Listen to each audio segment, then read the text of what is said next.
Boom, boom, boom, boom. We're live. We're live with Alonzo Bodden. He just got back spraying chemtrails for the past 6 hours all across tell him, Joe. Southern California. He's controlling minds and the weather. There's a reason why it's cloudy out, folks. It's Alonzo Bodden, hilarious stand-up comedian / weather modification expert. What's up, Joe? Nothing. What's going on, It's going to brother? rain tonight.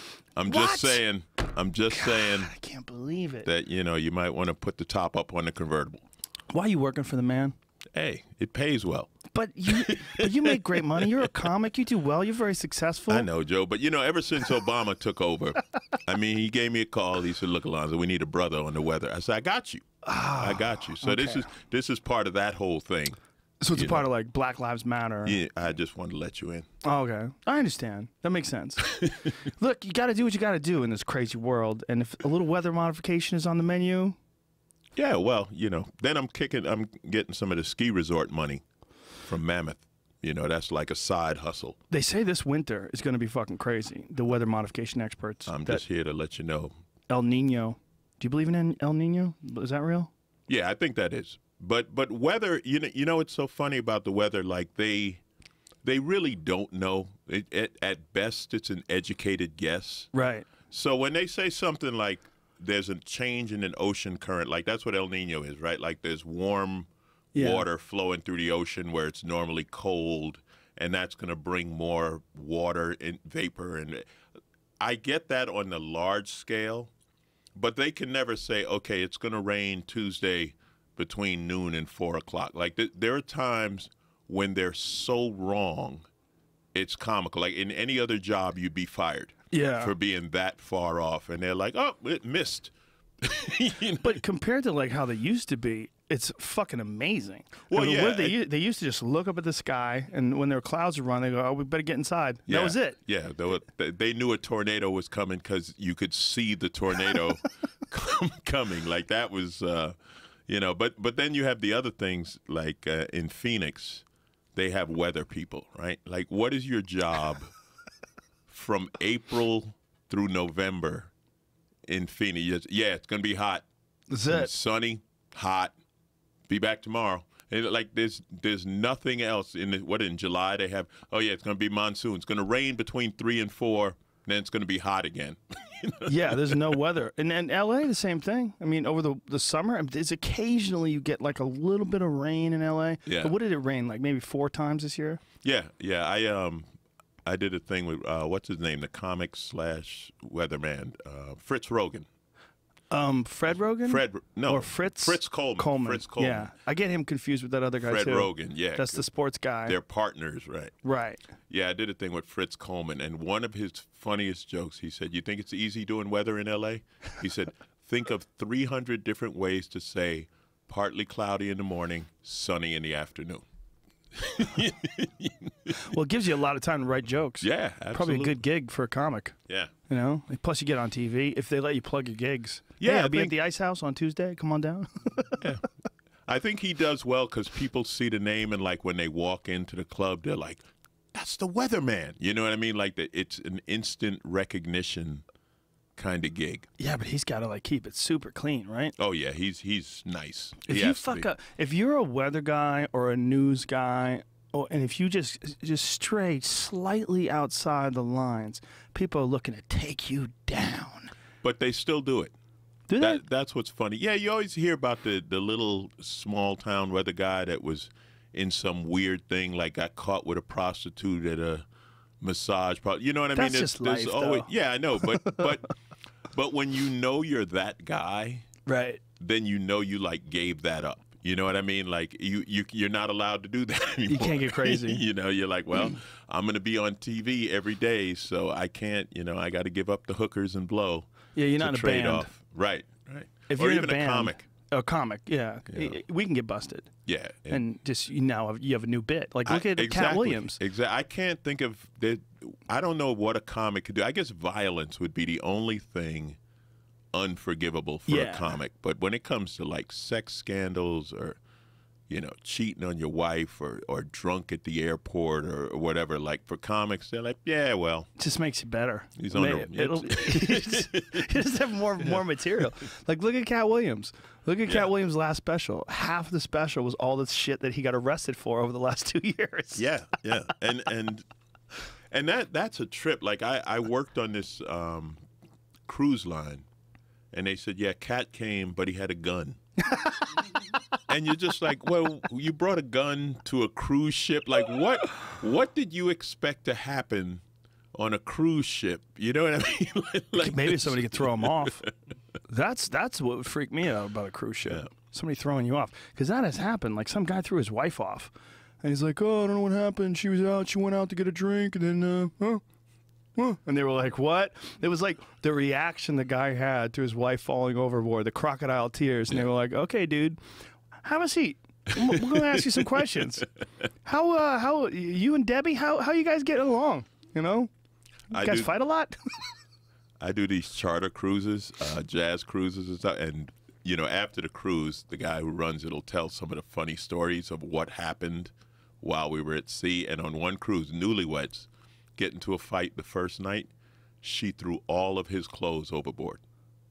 Everything of his thrown overboard. Wow. They had to bring him to the ship's store, and he had to wear, they sell like the little shorts and the polo shirts from the cruise line, and he had to wear that all week. Well, I hope he stayed with her. I hope they worked it out. I don't know how it worked out in the long run. They finished the cruise. Little throwing clothes overboard. I hope it didn't wreck a beautiful future relationship, beautiful matrimony, beautiful nuptials in the Lord's eyes. You had to know that was in her, though, right? You never know, man. I've met people that got married and then immediately afterwards their chick became a nightmare. Really? Yeah.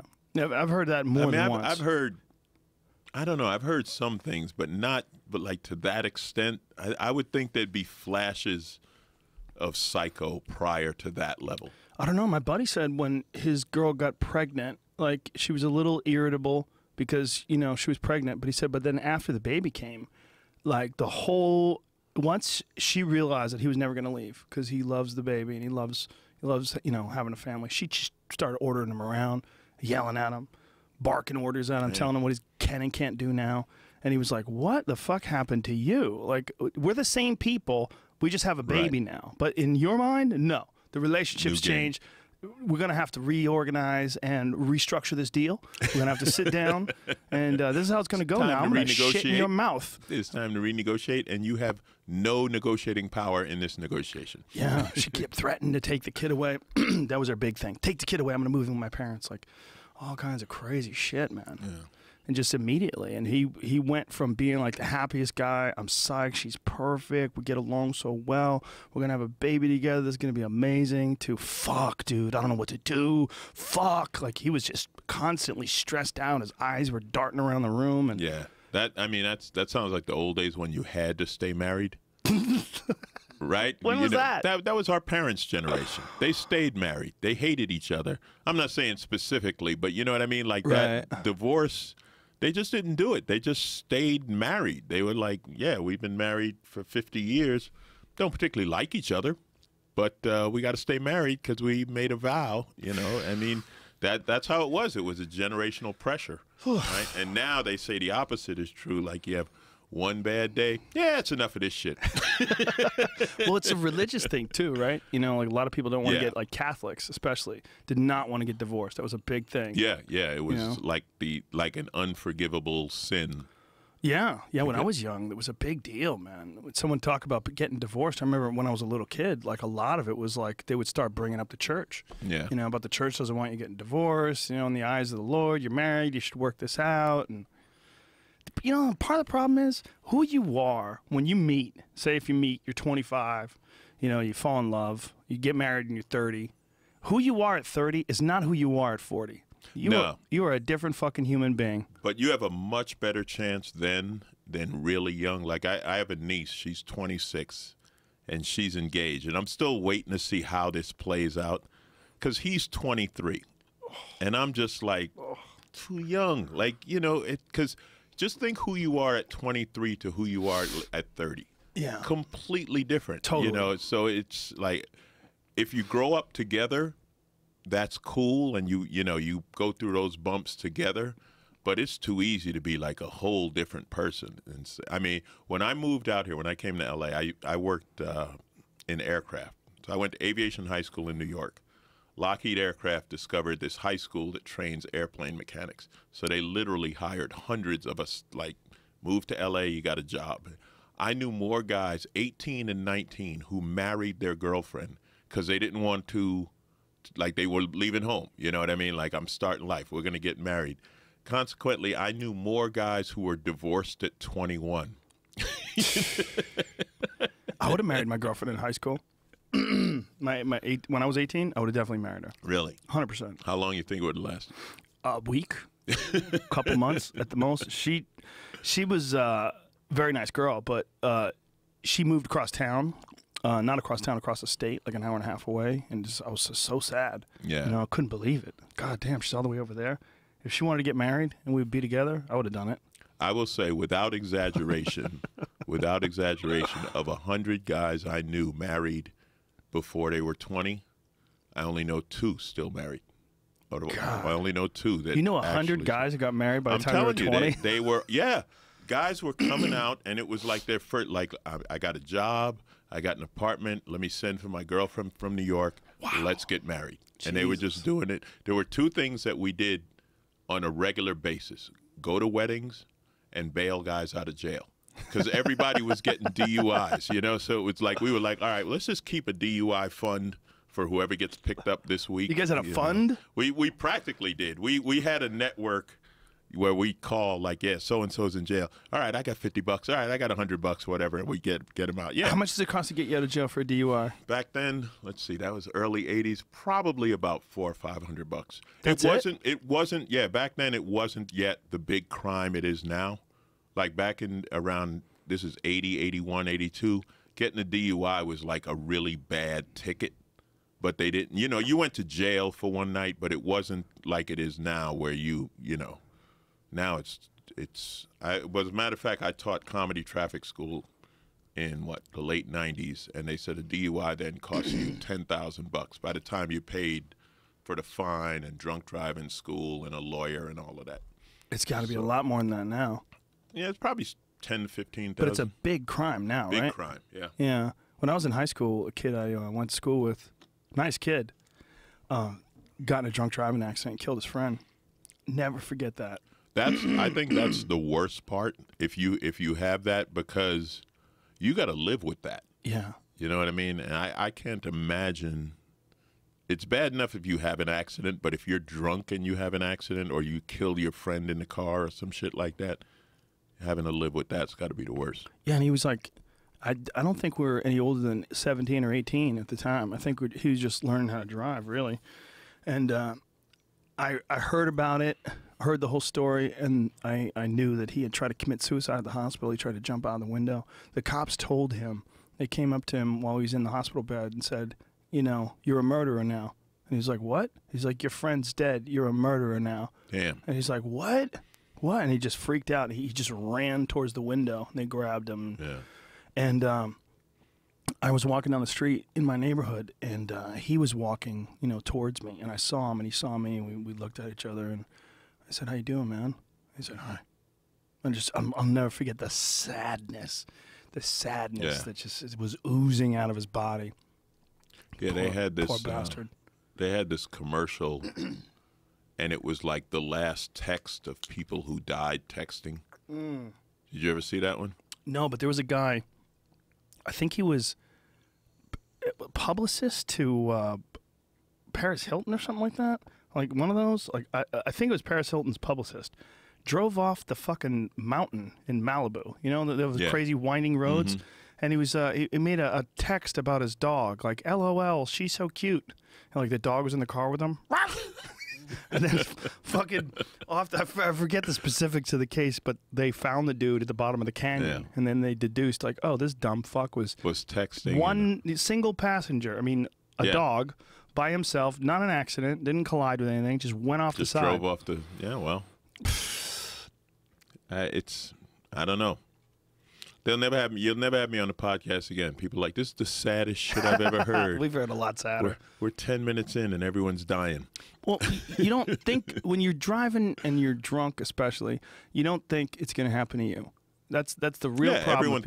Everyone thinks it's someone else. I can drive. I'm okay. Well, that's what alcohol does to you, though. Alcohol has you convinced that everything's going to be fine. Yeah, you hold all of your perceptions off, so you think I'm all right. Which is like the exact opposite of pot. When you smoke pot, you're like, I can't fucking drive. Dude, there's no way I can drive. Like, driving when you're high, everything works. Like, you can hit the brakes, you can make turns, but you're convinced that there's no fucking way you're going to be able to make this exit. Like, the exit's over there. I got to get over there. Fuck. I remember one of the first times I ever drove when I was high. I just couldn't believe I was driving. I was like, this is so bad. This is so bad. Meanwhile, I was going 55 miles an hour, staying in the lane, was very aware of everything, looking left, looking right, looking in the rearview mirror. But if I was drunk, I'd been like, I got this. I got it. When I used to get loaded, I could drive high. I never liked being drunk because I always felt out of control. Yeah. You know, just not like crazy out of control, but sloppy out of control. And you are. It's a terrible drug. Yeah. Yeah. So. Especially the next morning when you wake up sober in jail. Oh, and you realize what you did? You know, that's when it hits. Have you had DUI before? Nah, knock wood. Got arrested for possession once. That's when I got sober. Really? Got arrested for possession of cocaine. Do-do-do-do. And do-do. Spent a night in jail. And I'm going to tell you, the happiest moment in court is when you show up for your possession of cocaine and there's a public defender. And I'm sweating like I don't know like what's going to happen or this or that. Because it was crack that, you know, I had. So I'm like, and he's like, you okay? I'm like, yeah. He said, did anyone tell you? He said, no. I said, oh, whatever you had, it wasn't cocaine. So you're just here on driving on a suspended license. I was like, guilty.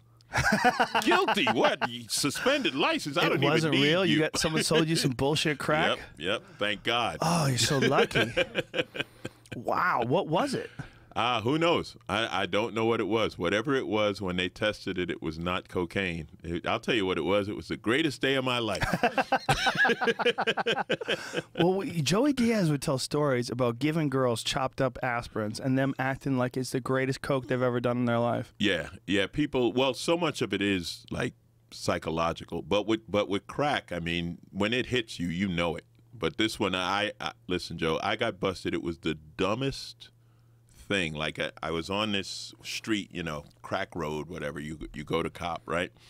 So I had the rock, and I knew the rock because I had tried to smoke it and it melted, and I was like, this is bullshit. So I go back like I'm looking for the guy, right? Like, what am I gonna do? I ain't gonna do shit. Like, I'm not hard, you know what I mean? I'm not a Crip. I'm just going back looking for the guy. And the cops swooped on the street, and they come in from both sides with cars, you know, like it's a whole thing, just shut down the whole street. So I throw the rock out of the window. It hits the gutter above the window and lands in my lap. When the cop looked, I had a rock sitting in my lap. It's like, I tried to get rid of it, you know? Yeah, you think a rock. If your window's open, a rock, you could just flick it like a booger. Yeah, right? That's what I thought. Did you try to throw it out the side window? Yeah. The passenger? No, driver's. Yours? Yeah. And it bounced off. Literally hit that gutter, you know, that little rail above the window and landed right in my lap. Dude, that is shit luck. Oh, man. But great luck. Great luck in the long run, but in the moment, not good. Wow. Not good. So that was the moment you decided to quit? That night in jail, it was one of those things where, like, it's one of those moments where you realize I'm not supposed to be here.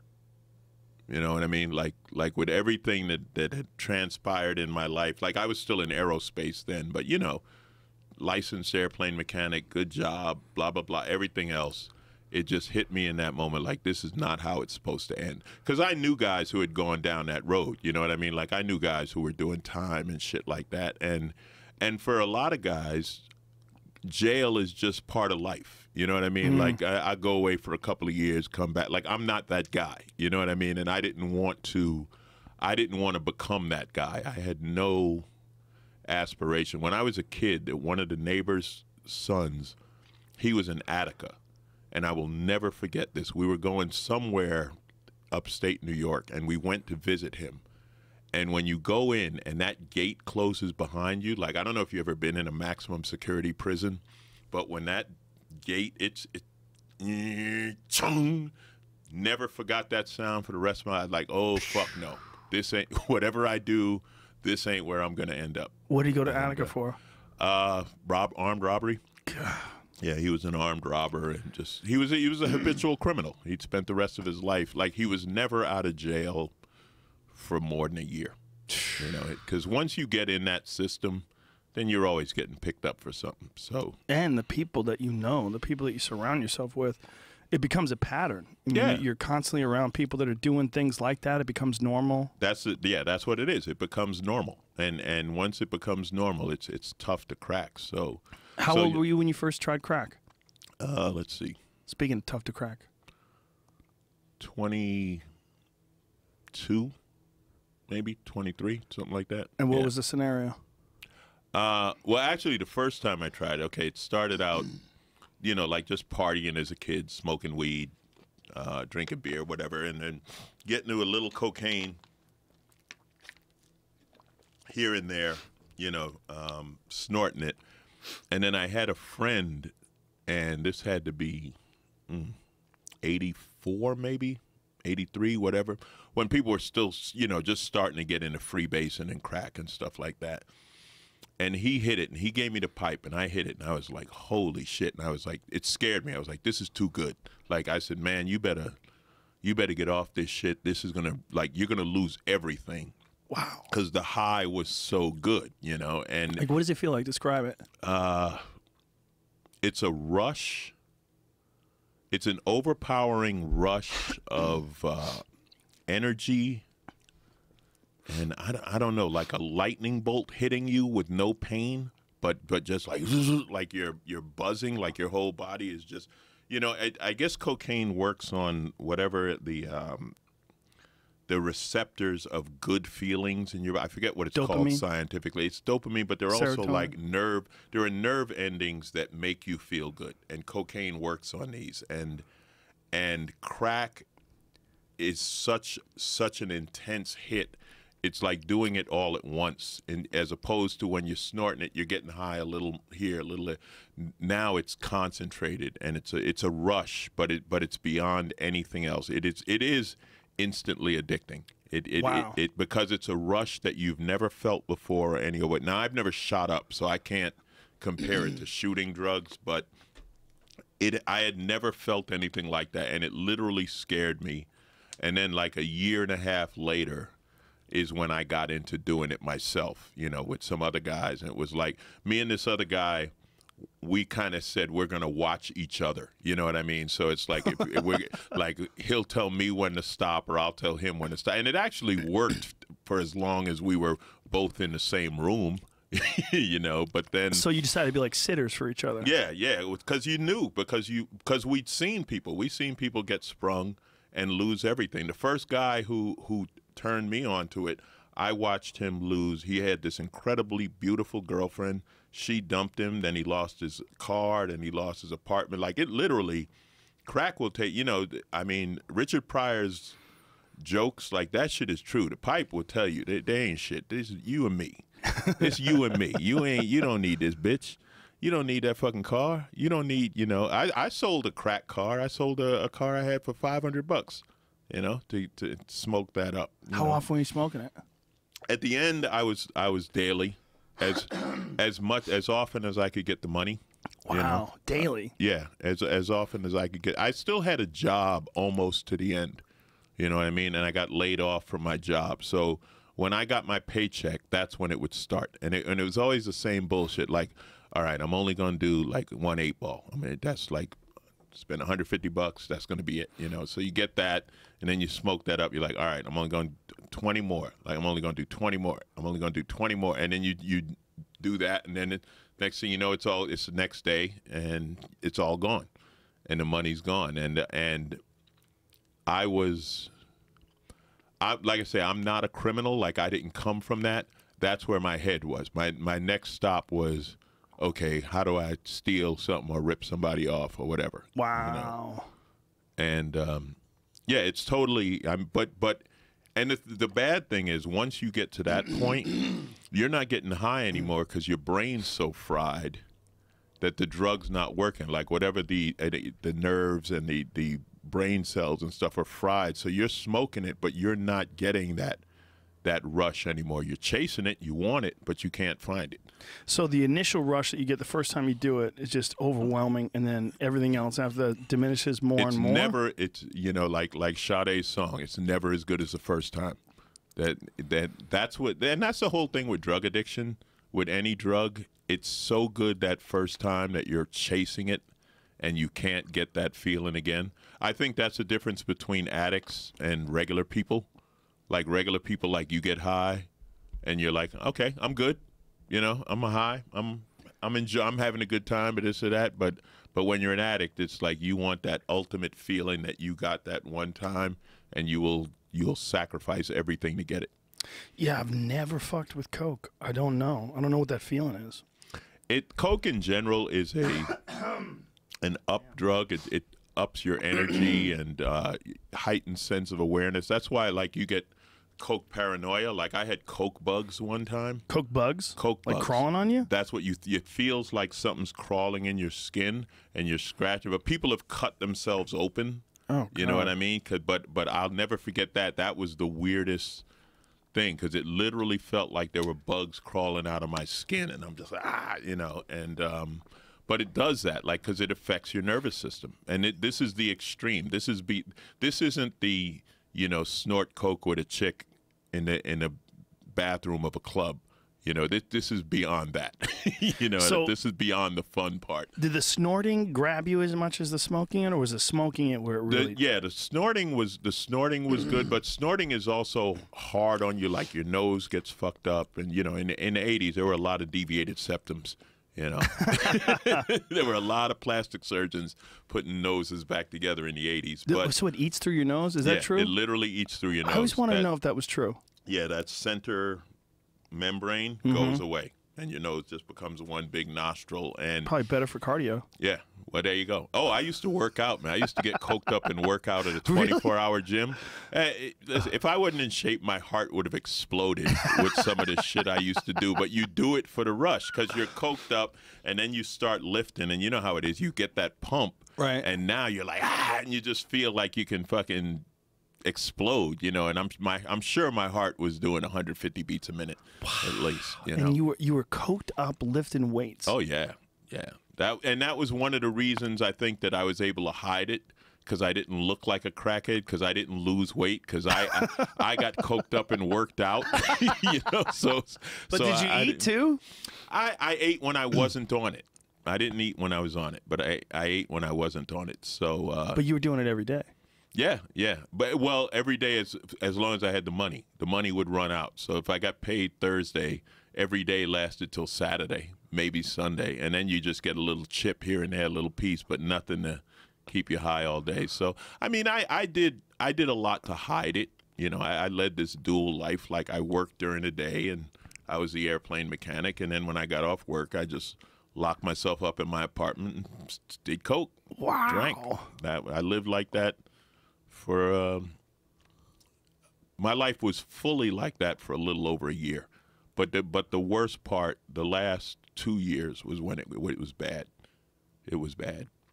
So you went crazy for a year, where you just were you drinking just to try to calm your heart down? No, you drink because first of all, your torch was a little cotton ball dipped into 151 rum. So you had 151 there, so you would drink that, because you have it, and you drink torch. Yeah, in other words, like, you don't cook crack with a lighter. You don't. I hate giving crack lessons. Please do. On the podcast, but don't worry, because I won't. No, you don't hold a lighter. You need a torch. You need like a hotter flame. So you would take. And I'm trying to remember. Damn. How we did it. I'm trying to remember what you dipped into the rum, and it's great that I don't remember, because I remember the screen was this chore boy, which was like a steel wool but no soap in it. That's what you used as a screen in the pipe. But I forget how I did the torch. But anyway, the torch, you would dip it into 151 rum and light that, because that was a hotter flame than using a lighter. Whoa. You know? What about those, but like, you always blowtorch? knew, yeah, they came out with those. They came out with the torch lighters later. But, like, you knew certain crackhead things, and you would, like, when you were at a crackhead liquor store, you know what I mean? You could tell by stuff they sold. Like, they would just have Chore Boy scrub brushes, and they would have, like, 151 rum, but, like, in half pints. You know, no, who's buying a half pint of 151? You know what I mean? And you get Bic lighters, you get that pack of 5. Because you'd go through lighters all the time, so wow. But that was it. That was the life. But it was the initial rush, man. The rush was like, and once you hit that, then nothing else mattered. You know what I mean? Like in other words, once you got that first hit, then you didn't care about, and that's why you hear about those stories about people, you know, leaving. I mean, the tragic stuff, leaving their kid in the car while they're in the crack house, or you know, the guy who never comes home or whatever, because you were out of your mind. It took over. There wasn't, very rarely did you come across a social crack user. Crack dominated life. What you saw happen to Chris Rock in New Jack City, that was it. That was real. And that's how it would take you over. It's amazing that you kicked it just from one arrest. Well, again, that one arrest was, well, you got to remember, you hate yourself while you're doing it. You're not enjoying it. You know, you're in a place because you know you're fucking up. You know, I mean, like in my case, I'm not going. My family's in New York, where I grew up. I'm not going home to visit anybody. I'm not going home on any holidays. My last Thanksgiving. Now, I'm invited to at least 2-3 friends and families, you know, come over for Thanksgiving dinner, this or that. It's me, the pipe, and a Denny's takeout Thanksgiving dinner. You know what I mean? And you're sitting there, and you know that. That's what fucks with you. You know, and you're like, well, one more hit, and then I'm going to go to, you know, so-and-so's house. I'm going to make it out the house and you don't. And this is every week, and it's in your mind like, I just did it again.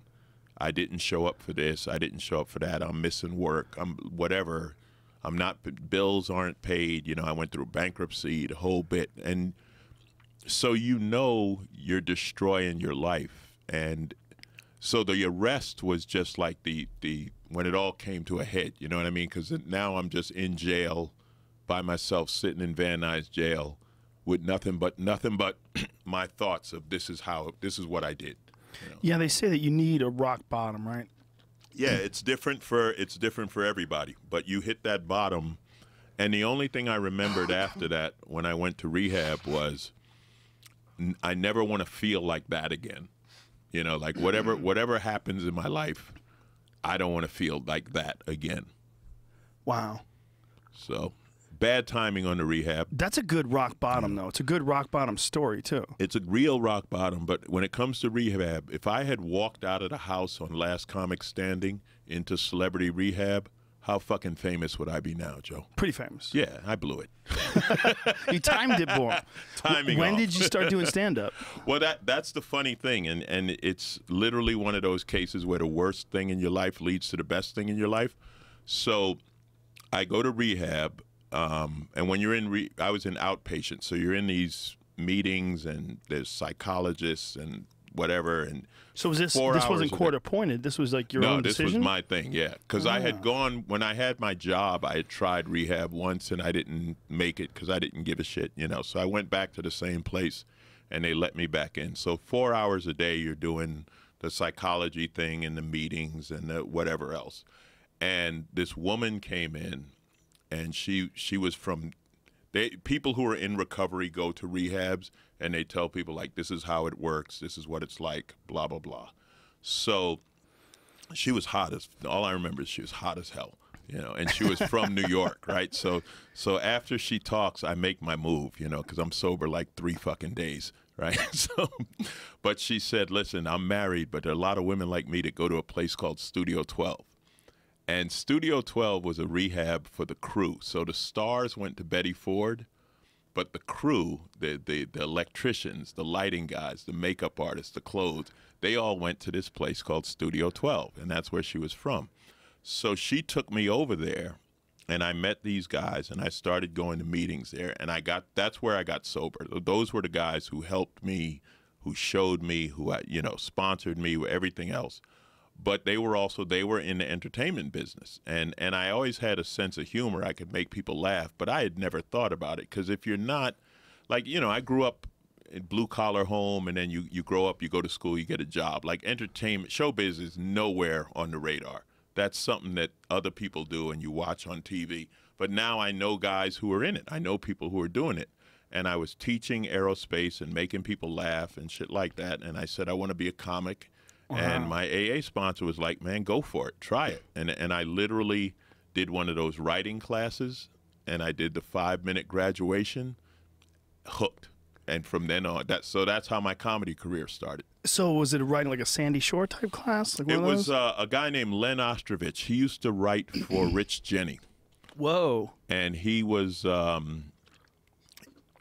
in somewhere in Santa Monica. There used to be a theater in Santa Monica where they used to do, I forget what, it was this Comedy Central half-hour comedy thing. I forget what it was called.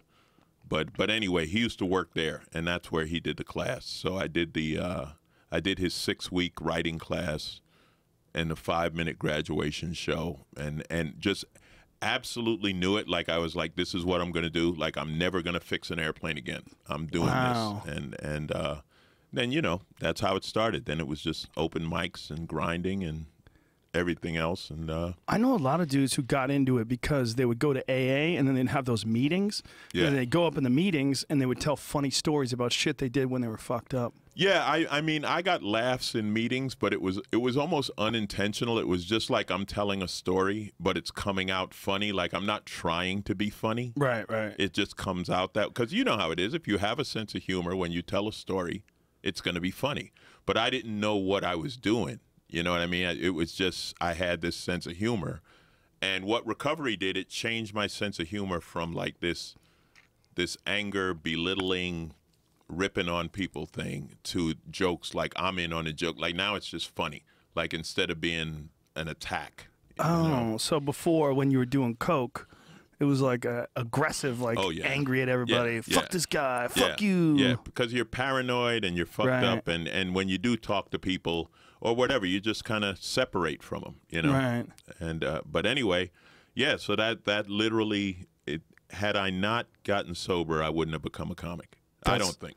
Jamie, can you throw some tea on? I don't know what the fuck is going on in my throat. But I know that people listening to this are probably like, will you stop fucking clearing your throat? I can't help it, folks. I think you might have gone a little heavy with the grass-fed butter in today's coffee. I don't know. Maybe that's it. But never tried the butter in coffee. I heard it's right better. I heard it's better than sugar. Want to try some? You might start phlegming up too. Yeah. Maybe it's something I ate. Maybe I don't know. But for me, when I was starting out, when I was an open micer, there was a lot of guys. There was a guy named Dave Fitzgerald, who was a really funny guy, and his whole life he was just doing blow and partying and drinking and fucking up, and then he finally got himself cleaned up. Started going to meetings, and then started making people laugh at these meetings. And he was a good writer, man, a funny comic. And then he got sick. He got sick, wound up dying of cancer. He would have been a big comic. He would have made it. He had a real good sense of humor. He's a funny dude.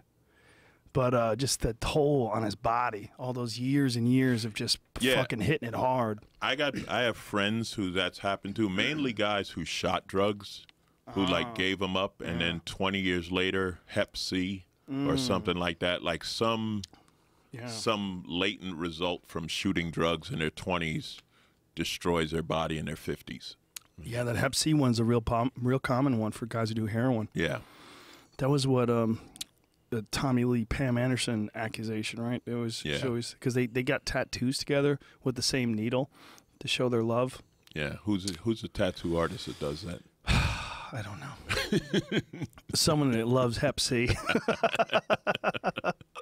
I don't know a tattoo. Like, I know tattoo artists, like, if you asked them to do, they'd be, no. Like, get the fuck out of here. No, I'm wearing gloves for a reason, right? dude. Yeah, this is This is a real procedure. You know, it's funny that you said that you grew up in a blue-collar house and that you didn't know, like, entertainment was never on the radar. Because I think that's the case for a lot of people, that once you're around someone, like when you're around those people that were working in show business, you're like, oh, these are just regular people. Like, this is a job. Yeah, it's real. Yeah. Yeah, it's real. Yeah, that's the case with a lot of things, isn't it? It's like, absolutely. We were talking about this the other day. We were talking about race car drivers.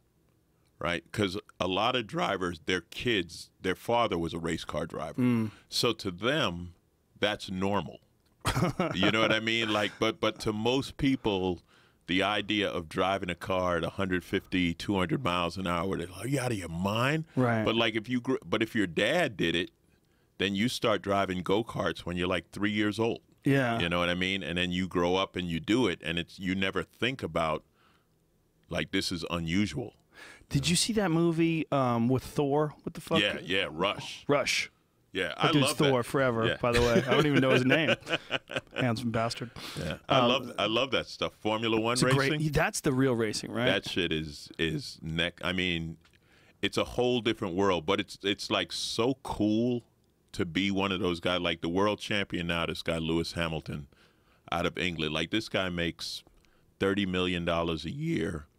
He's got a private jet. I think his girlfriend was like the leader of the Spice Girls or something like that for a while. You know what I mean? And he flies his private jet to Malibu to see his girlfriend. And then they always show him like hanging out at some awards show. Like he knows everybody there, or like he's in the Hamptons with Jamie Foxx. You're like, hell yeah. Like that's how you're supposed to live. Screw all that. I'm training all the time. Like this guy's living life, you know. You're like 30 years old and you're kicking it in the Hamptons with Jamie Foxx and banging the leader of the Spice Girls. Like, fuck yeah. That's a world champion. That's Rush. This That's ain't no Rush guy. NASCAR bullshit. You ain't drinking PBR. Yeah, the NASCAR thing, I mean, I understand that people enjoy it, and I bet it's fun as hell. But that whole going left, I can't watch a race where you only go left. I can't watch. I couldn't. In 500 miles of left. Bubba's turning left. No. Well, there's a girl in there too. Yeah. Bubette. Yeah. Yeah, the Danica Patrick. How many? Are there other girls, Jamie? Maybe one other girl. But the knock on Danica Patrick, and it is true, like she ain't gonna win, and she has an attitude about it. It's like she did all the GoDaddy, you know, the bikini stuff and this and that, and then she's like, "Well, why do you treat me like a girl?" Well, because you're fucking selling bikini pictures, like you know. I don't think there's anything. You know, people will say there's something that there's like it lessens a girl to sell herself in bikinis or something like that. I think that is total bullshit. Here's my take on it. Okay. A girl's body, like when a girl has a hot body, like for a guy, that is the most desirable thing to look at on the planet. When you see a girl like it has like Jennifer Lopez's ass, you know, that little thin waist and big ass, and like good look. Like there was a girl in line to take pictures with us after the show at the House of Blues in Houston, and me and Ian Edwards talked about her every 20 minutes for the rest of the weekend. Oh yeah, they'll do body. That. Oh no, she had this waist like it was like your arm, and then her ass came. It was insane. It was insane. And we would be in the car, and I would go, that just didn't even seem like a real body. And he goes, it didn't seem like a real body. I was like, what the fuck, man? I'm not knocking her for doing it. This is my thing. Don't do it and then complain when people talk about it. You know what I mean? Like you can't, like in other words, Jennifer Lopez can never say, why are you looking at my ass? Right. Well, Jen, you called us. J-Lo, you called us, said, look at that ass, and I'm just playing along. A lot of them, they start out trying to sell it that way, and then they want to be taken seriously. Right. Yeah, that does happen. But come on, you can still be taken seriously if you're in your underwear. Who gives a shit? Yeah, just admit that that's what you're selling. Like it's part of you. It's not all of you, but it's part of you. It was, you know, what story I love. They went to the women beach volleyball players, and they said, you know, you don't have to wear bikinis. You can change the uniform. And all of them were like, no. We're wearing the bikinis because they knew they were like. Yeah, we want people to watch. That's how they're making money. If we're wearing sweats, nobody's watching beach volleyball. So yeah, I remember. No knock. when I first started doing comedy, especially, I always was like real nervous about people seeing the fact that I had muscles, seeing the fact that I worked out, because I always felt like that working out and comedy they just didn't go together. There's no way you couldn't be built right and do stand up, you know. But then I met guys like you, and then I met Nick DiPaolo was the first one. Yeah, I met Nick DiPaolo in Boston. That's back when he was young. He's like a football player, his big giant neck and he was killing. Yeah, and I was like, this is bullshit. All you have to do is just be funny. Yeah, you don't have to hide it. Early in my career, I used to acknowledge it. I've stopped even acknowledging it, but it's always funny to me when people are like, man, if they don't laugh, you could just beat them up. I'm like, yeah, that's my second strategy. That's what we do. That's absolutely what I was going to do, because I'm a fucking Viking, and I'm just going to jump into the crowd and start beating the shit out of people. This is funny, yeah? Yeah, the idea that somehow or another, like a person who's fit or you have a good body or something, that precludes you from being smart. Like, that's a big thing with girls. Like, if a girl's a hot body, you think she's got to be a fucking idiot. Like, instantaneously, you see a girl in a bikini with a nice body, a good percentage of the population wants to write her off. Yeah. Because it's an easy ride for her. Because we know that if you are built like that, the odds that you're doing the work, the odds that you're really studying shit and reading shit and paying attention and really analyzing your thoughts and being objective and correcting mistakes, probably not. Because you got dick thrown at you like javelins all day long. You're just dodging dick. I mean, a girl like that, it's easy to rest on your laurels. But it doesn't mean that to judge them on that. I mean, if you've met enough people in your life, you realize that there's some really hot chicks that are smart as fuck. Yeah, it's confusing. Definitely, but they're out there. But it happens. It's like they say, and I found this to be true. The most amazing women are the ones who got hot after high school.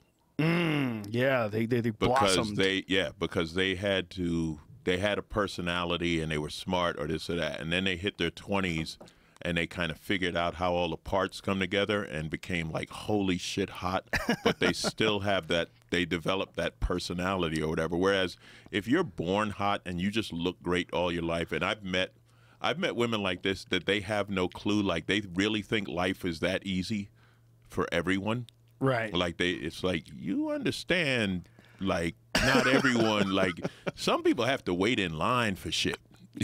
For clubs. Some people, like, and it's no knock against them. It's like, certain people win the birth lottery.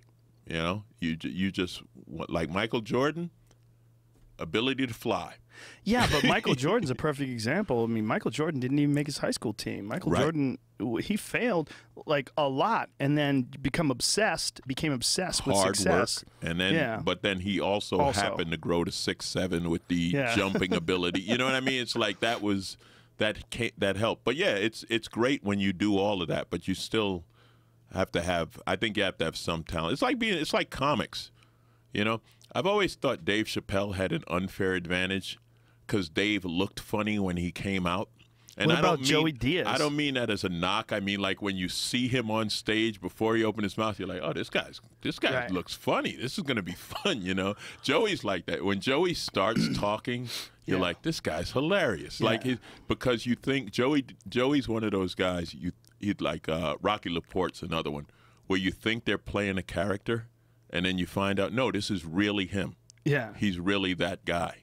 So it makes it even funnier. Joey's a human cartoon. I mean, he just walks out on stage. As soon as he walks on stage, people start laughing. They just start smiling. Yeah. What the fuck has this guy been doing for the past 50 years? I love Joey, man. He's my favorite of all time. I think he's the funniest guy that's ever lived. Yeah. I really do. I don't think there's anybody any funnier, because I think if you look at comedy, you look at stand-up comedy, I really think that we're in the golden age. I don't think there's ever been more funny comics. I think because of the internet, because the internet, guys like Joey that probably would have never made it on television, and they wouldn't have gotten a shot on a Tonight Show back in the day. Now you get to find out how funny they really are from podcasts, and you get to go see them do stand-up. And I think if you look at like all the greats, like if you go back in time, comedy gets better over the years. Like the greatest of all time, like only Richard Pryor he's the one guy that, like, I'll go back and I'll listen to his old stuff and it's still really funny. It's still really funny.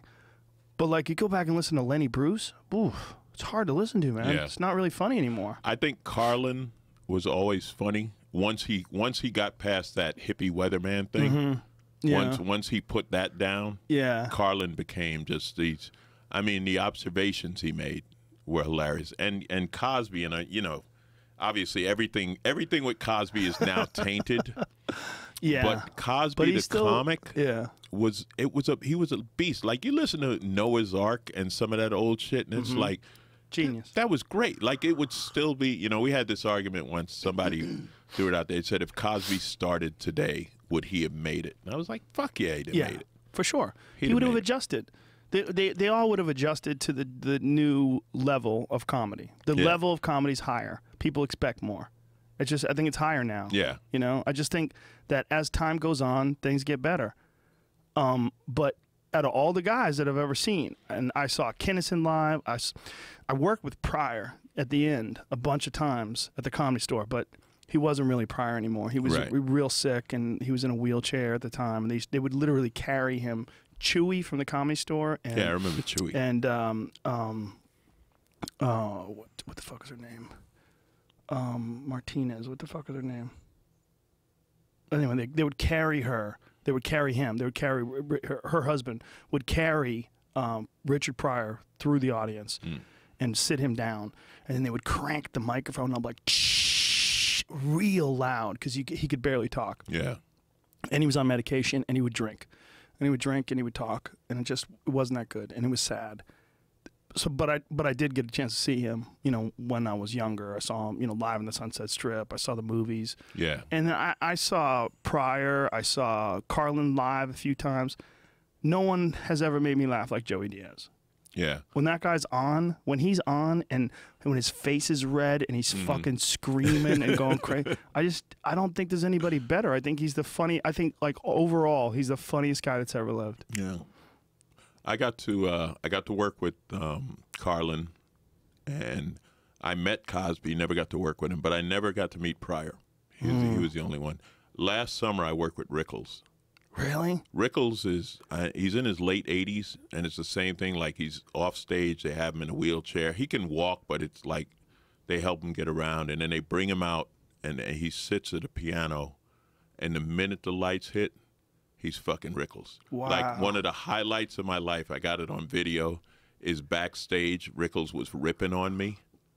Oh, man, Joe, you're fucking crying. He's like, this next guy, I don't know what he is, 6'9", 6'10". He could kill somebody, God forbid. And you can catch him this weekend at San Quentin. He'll probably be inside Friday because, you know, Alonzo. Yeah, it took a white man's name, so he's not in jail. And just shit like that. It's just rapid fire lines. off the top bam, of his head. Bam, bam, bam. And all you can do is sit there and fucking laugh. Yeah, Jeff Ross told me to work with him too. And he said the same thing. He said once the lights are on and the microphone's on, he comes alive. Yeah, it was great to watch, and it's one of those things. Like, that's a video I'll have forever. Like, that was awesome. the night Rickles ripped on me. So Buddy Hackett yelled at me once. Oh man, I got a great fucking Buddy Hackett story. Really? Yeah, I doing a benefit, and Robin Williams was presenting Buddy Hackett with this award. So I'm outside. I was on the show. I want to say Shoemaker was on the show. And anyway, so I'm just outside. This is when I still smoke, so I'm having a cigarette. So Buddy Hackett walks up, right? I've never met him. I don't know anybody. And it's right after Don Imus did the nappy-headed hose thing, right? So he comes up to me. He's like, yeah, I know you're going to let Hackett have it, right? Because you black comics, when it comes to being funny, I mean, you colored guys are just so hilarious. When you Negroes start, and he just keeps going, saying the same thing with different words for black, and I am fucking cracking up because it's like, I don't even know you. But it was great. It was great. Those guys they had a thing, you know. They had a different time, and they had a camaraderie, and when they weren't on TV or on screen or whatever, they had no filter. Like, they just did. That's why he was doing that, because, you know, back in the day, that's what you did. That's what you did. They fucked around with each other, and those guys didn't even have comedy clubs. Those guys had to start off on variety shows. Yeah. Where they'd be like a dancer or a band, and they'd be like the MC, and they'd have to come out and, you know, shuck and jive. And they would MC strip clubs and jazz clubs. You ever MC a strip club? No. I did once. I did a Jack and Jill strip club. in Woonsocket, Rhode Island. Jack and Jill means a guy goes out and a girl goes out. It was atrocious. There was no one in the audience, and there was maybe like no bullshit, like 6 people in the audience spread out, like 2 here, 1 over there, 3 over there. It was so bad that I can't even say I bombed because there was no response. It didn't feel like a bombing. It felt like they weren't even acknowledging that I was alive. It was the strangest thing ever. And then this guy and this girl who were both equally unattractive. The guy would dance first. I don't remember who danced first, guy or the girl, but they were both disgusting. And they both had terrible tattoos. Yeah. The guy was covering his tattoos up with like bandanas on his arm, and the girl had like, the way I described it on her ass, it looked like someone tried to chew it into her ass, like that you bit into a pen, got the ink on your teeth, and tried to chew a snake into her ass. That's how bad the tattoo looked. It was it was one of those moments where I go, wow, I'm never going to forget this place. I did have a moment. I worked with the Chippendales guys once, so I guess this is hosting a strip Anybody club. trying to blow you? Any of those Chippendales guys? Nah, they didn't. No? I wasn't their type. But it was some little casino, you know, one of those side-of-the-road casinos about an hour and a half north of Sacramento, right? Oh, so we're in the middle of farm country, and, you know, where there's just like, okay, here's a casino for no reason. Had to be 1,500 farmers' wives, chicks, in this crowd waiting for the Chippendales guys, right? So I go out there. So I'm out there for about maybe 12 seconds before the first take it off, you know. And it just was one of those, they're just screaming, right? So whatever. So I didn't even do jokes. I just yelled back at them and something, and then I would like open a button on my shirt and you know. But the funny thing was, like, it was almost like they weren't in on it. Like, they were trying to fuck the Chippendales guys. And, like, you know these guys are, like, there's, like, one of them. Like, it's a lottery thing to find which one of these is a straight guy, you know. And the other thing was, these guys were kids. They were, like, you know, I guess it's a Chippendales road crew. It's not like the main guys. These guys are like 20, 22, 23, and these women are like in their 50s. You know, I was like, this is going to end badly. You know? Oh, the monsters, farmer's wife monsters, screaming, cigarette breath. Oh, yeah, yeah. Dragons. When I was a kid, I had 2 friends that were male strippers. And one of them was an older guy. I used to work out. They both worked out at the gym I worked out. And one of them was an older guy, one of them a younger guy. And the older guy was real fucking weird, just real weird. Like he had a pair of underwear that was a elephant trunk, and his dick would go where the trunk is, and then he had like little ears. You know, it was very fucking strange. He would joke around. But shit got real one day when we're all hanging around. He was talking about, you know, girls and, you know, go to this and the guy was, you know, was pretty built. And girls, they go to these bachelorette parties, and you dance for these girls, and the girls get about to get married, and she winds up sucking my dick. It's crazy. And we're all sitting around laughing. I go, you ever have to dance for guys? And you could hear a pin drop in that fucking room. And he looks at me, and I'm looking into his soul. Yeah. Man, he goes, yeah. Yeah, but I hate it. I'm like, yeah, okay. What the fuck? It was the weirdest moment. I'll never forget that moment. Looking in his eyes with him saying, yeah, but I hate it. I hate it. I'm like, you dance for guys? What's that like? And then everybody like, yeah, what's that like? Because finally someone asked. But the other dude was this younger guy, this young Puerto Rican kid that I used to work out with. And he wound up doing a lot of dancing for dudes. He wound up dancing for dudes, and I think he told me he let dudes suck his dick, too. Yeah. It's just like, whew. He goes, hey, as long as I'm not doing anything, man, dude wants to give me $1,000 to suck my dick. I'm like, what? Yeah, I was going to say, it's probably just, it's just money. Yeah, but I don't believe he didn't do anything either. You know, yeah, well, $1,000 to suck his dick. Okay, well, $10,000 if you suck mine. Yeah. Well, hey. Long as you're here. Yeah, well, it's not going to take long, right? Listen, when you leave here, they're going to say you suck dick whether you suck dick or not. So you might as well pick up 10 grand. Yeah, you're already in the neighborhood. When a guy is sucking your dick, you're already in the neighborhood. Yeah. You might as well just suck his dick and make the real money. It's, you know, I was trying to think. I'm trying to think what comedy is related. Like if there's a comedy gig that's that bad where you're like, fuck it, you know. I mean, but yeah, we don't have. There's no one-nighter where there's a possibility of you sucking a guy's dick. There's unless you're a gay dude. Unless you're a gay dude. And you're trying to hook it up. If you're trying, no, I'm talking about where it just happens. Yeah. Yeah. Nor is there a gig for chicks where they wind up, for chick comics. Yeah. I don't know what it's different for women on the road though, right? Yeah. Like they don't go out and get dick. Nah, their whole energy is different. They get sad. Their whole energy is avoid dick. Avoid dick. And don't, like, I don't want dick. I don't want you showing me your dick. Don't. And they usually bring dogs with them. They bring a little dog. A lot of them have dogs. And little tiny dog. The weirdest thing I heard after we did Last Comic, we were touring this and that, and Tammy Pescatelli said she went to a gig and a guy had a life-size cutout of her that he brought to the gig and he wanted her to sign. Ooh. How fucking weird would that moment be? That's rough. Is Tammy still living in the middle of nowhere? She was like in Pennsylvania or something like that? She's in Pennsylvania, and she's doing good. She's doing her, She's doing great with stand-up, right? Yeah, she's doing great with stand-up. She's always cool. She's part of Jenny McCarthy's tour, and then she's doing her own gigs. Oh, that's right. She does her radio show, too, right? Yeah, she's got a Sirius XM radio show. Tammy's always cool. Yeah, I've loved Tammy. Always Tammy. been cool. She's funny, too. We had a good time when we did the show. Who else did you do it with? What season were you on? I was in seasons 2 and 3. Oh, you were on both seasons? Yeah, well, really? 3 was the kind of thrown together season where they took the comics from season 1 and put them against the comics from season 2. Oh. So, but I did it with Heffron, Gary Gulman, Todd Glass, Kathleen Madigan, Tammy, Corey Holcomb, Ant. That's a good crew up to Ant. Ant was the reason why I got in a fight with Buddy Hackett. I know. We know that story. And I'm trying to remember, what's his name? Jay London. Oh, Jay. Jay London. Jay London, man. He's a funny dude, man. Yeah, Jay's funny, man. But you talk about a guy who's a mess. Oh, he's crazy.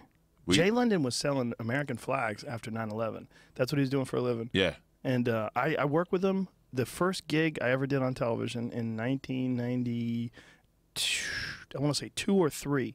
I did the stand-up spotlight in New York. Mm-hmm. And it was me and Jay London and a couple other people. And Jay and I were friends, from the New York comedy scene. And then he just kind of like faded away. And then he came to L.A. And in 2001, he was like basically like almost homeless. Yeah. Before he did Last Comic, like he was the only guy who stood in line on Last Comic and made it to the finals of the show. Wow. So he went through the whole line. He went through the whole audition. Wait outside. But I'll give my best Jay London moment. We were in the house, and it was a game Heffron had. He called it 10. I don't know if you ever heard of this, but it's a group of people, and you start telling facts about yourself, starting from the most innocuous thing. That's number 10. Like I might say, my name's Alonzo. I'm from New York City, and you go around. Then number 9, I had my first girlfriend at 18 or whatever. You know what I mean? Like you go. Number 6, Jay London. Sometimes I get mad at myself and I rip pubic hairs out with pliers. And I was like, that's your fucking 6? I was like, because I had to go after him. I was like, that's number 6. What the fuck do I have? Like, that's 6. And he was serious. Absolutely. Wow, he gets mad at himself. Like, what is number? I don't think we got to number 2. What's he get mad at himself for? Who knows? Who knows? Jay's a sweetheart, but definitely a tortured soul. There were a lot of demons. It was fascinating watching him become famous, because knowing him as long as I knew him, and then for a small window of like a year or so after Last Comic Standing, he was really well known. Like, absolutely. People loved him. Yeah, yeah. And we were at the store. With him. People would love him. People come up to him at the store, and they would go, "Can I get a picture with you?" And he'd be like, "Me? You want a picture with me?" Yeah. Like he was like genuinely confused. Yeah, he never figured it out. He was a guy who needed someone to take care of him. He needed a manager. Yeah, he needed a manager that would handle and take care of him, which he just didn't book have. him. Just get him booked. Mm-hmm. I mean, it's just like having him manage his career on his own. Did he ever have a manager? He was with Barry briefly. Exactly. Did he ever have a manager? Exactly. No. Yeah, nah, he didn't. We toured with him for a while. Me, him, and Gary Gulman toured for about 6 months. Really? and me and Goldman would call it Londonitis, where you just get tired of Jay. Like, you love him, but man, I can't do it anymore, you know.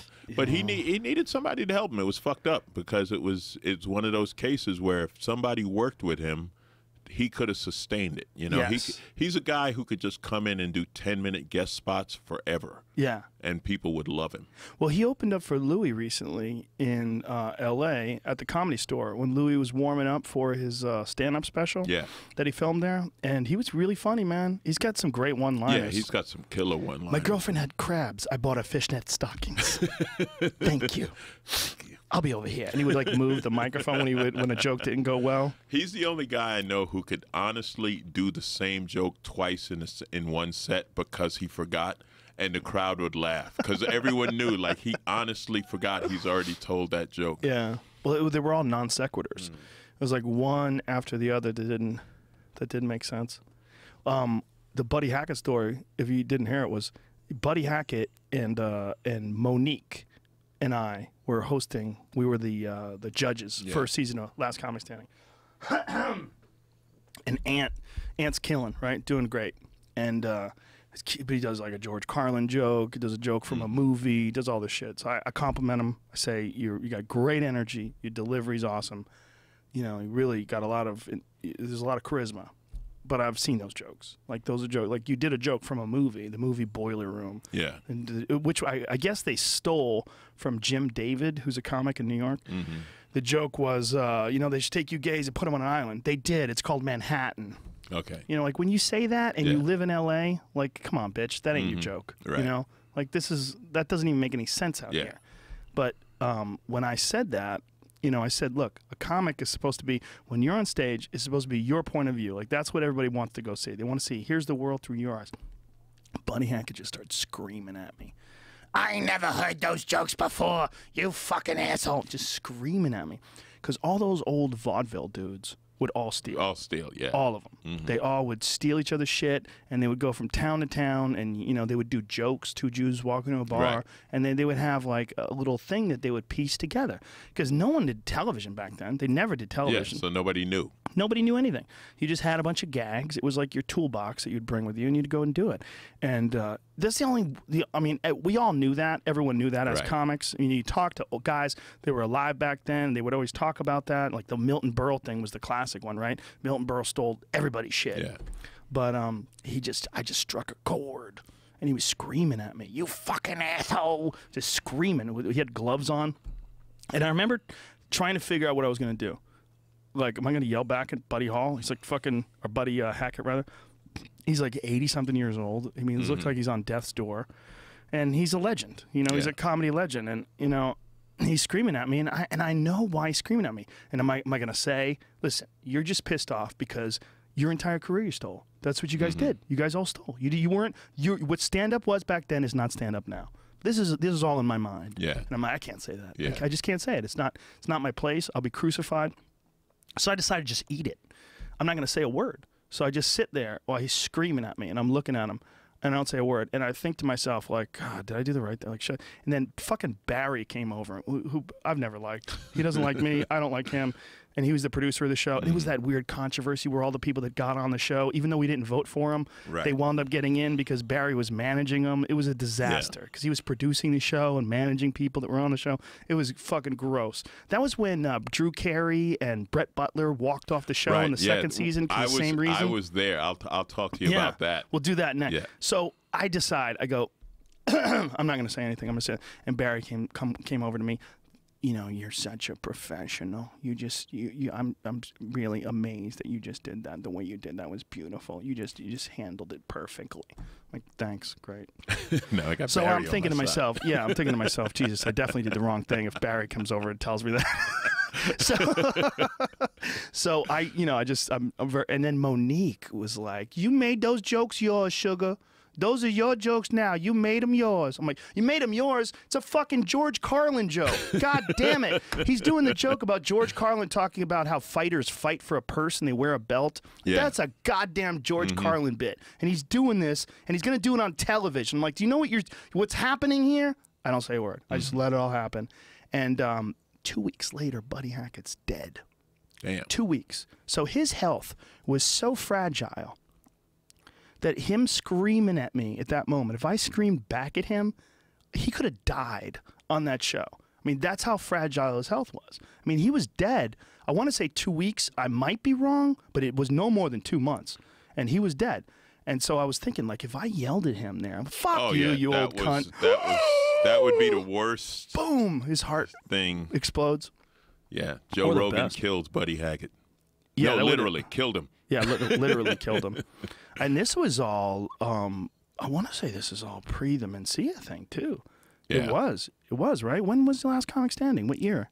05. Yes. 04, 05. Yeah, so this was pre, because the Mencia thing was like 2007. Yeah, well, what happened with Brett and Drew Carey, and I always felt that they set them up, you know, kind of set them up for this to happen. So we're doing the semifinals in Vegas, right? There's 20 of us there, and 10 of us are going to go forward into the house and do the show. So it came down to, I think it was Dan Natterman and somebody else. It was between the two of them. And Natterman had a killer set, and I love Natterman. Natterman's really funny. But I think they didn't see everything that led up to that. In other words, we had done our auditions in our various cities. We had done New York, and they had us do some shit backstage. Like we had a gambling night, we had a party, and Dan doesn't really interact. Like it's, you know, a lot of comics, you stay to yourself. Like it's a thing. And I think all of that made a difference in them picking. But they had Brett and Drew under the impression that they were going to pick the 10 that went, because like one of the other comics they picked wasn't going to get on because they did the same set at both auditions, and they'd kill you for that. They were like, look, if you don't have 2 different 3-minute sets, you know, you're not ready for the show or whatever, you know. So I felt they set Brett up, because I remember when Brett got pissed and got up out the chair and walked off, because I think we all knew that they weren't making the final decision. You know what I mean? They were like celebrity judges, but they weren't going to, you know what I mean? Well, it wasn't, you weren't really judging. They didn't take you into consideration at all. Right. It was the producer's decision, which is why it was so frustrating for people when they found out that Barry was managing people. Yeah. That wanted to make the it one on the thing show. I can say when all that went down, I had no connection with anybody. Because Barry managed some, and then Ross, Bob and Ross from the Tonight Show, they had a management company before they were scouts for the Tonight Show, and I think 1 or 2 of the comics had been with their management company back. But I was like, nope, check my history. I got nobody. There's no one pulling for me here. You know? But then I went back a few years later, season 5, and I was one of the judges, and so now I'm on the other side of the table. And I got to say, I don't know how it was when you did it. They didn't interfere with us. Like, they didn't tell us who they wanted. You know what I mean? Like, they didn't really.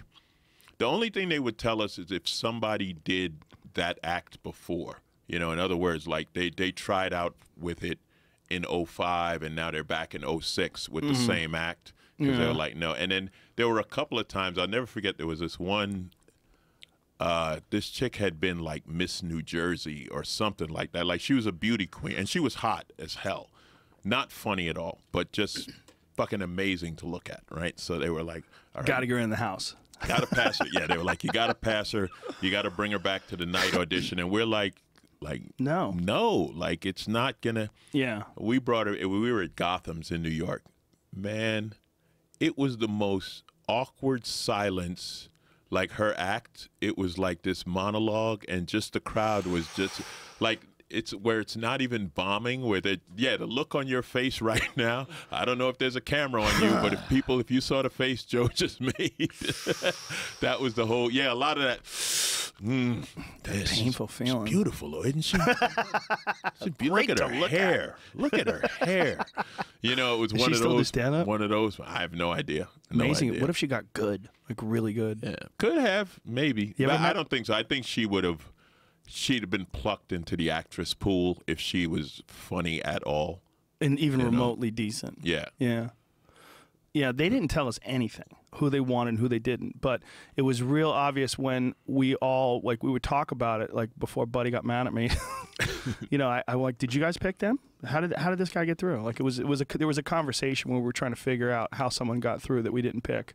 that none of us picked. Monique didn't pick him. That was what it was. I don't think I was talking to Buddy. I think Monique didn't pick him and I didn't pick him. I go, you didn't pick him and I didn't pick him, right? I go, so how did this guy get through? That doesn't make any sense.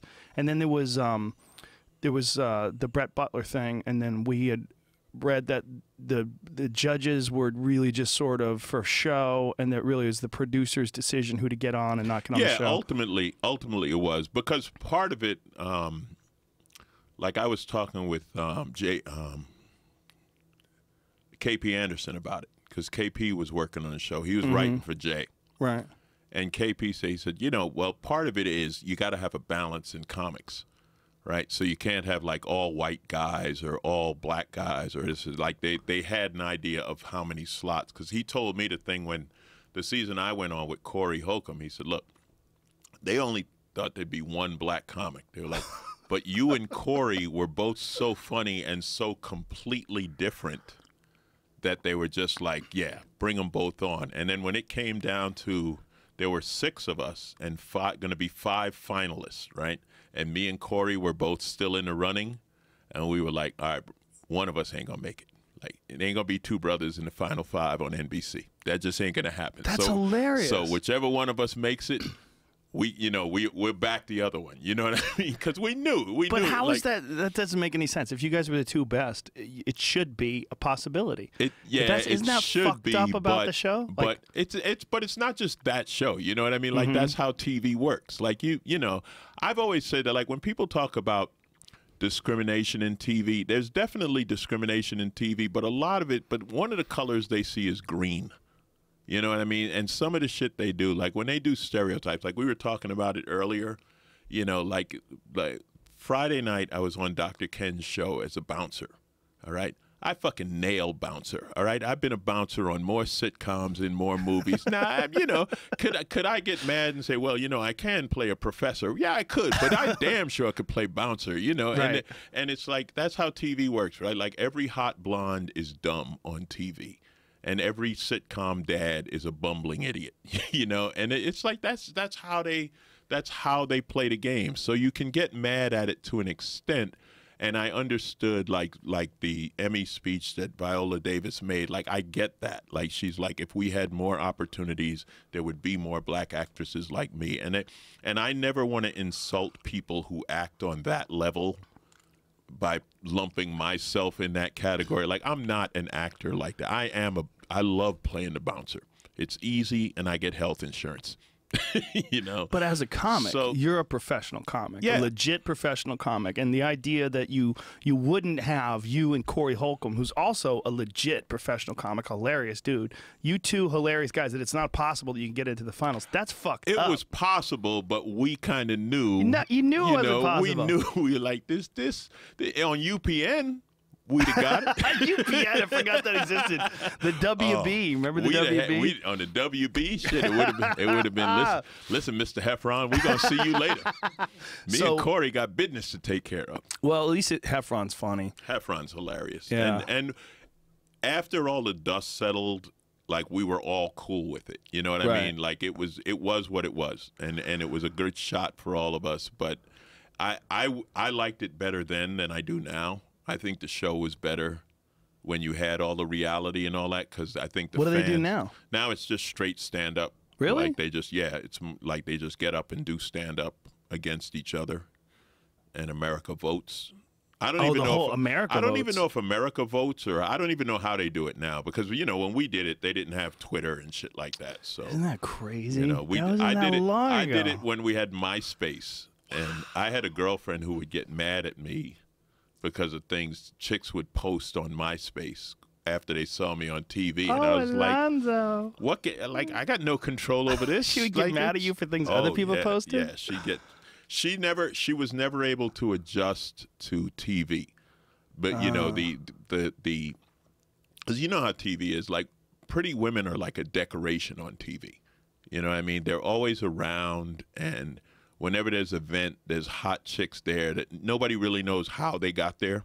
You know what I mean? Like, I don't know who invited them or what, but they're just here. But that's how it is. It's always like that. And she was never comfortable with that. And I was like, look, if they're going to fuck anybody, they're going to fuck a producer. Like, they know they know how this game works. They know they only going to get so far fucking the winner of Last Comic Standing.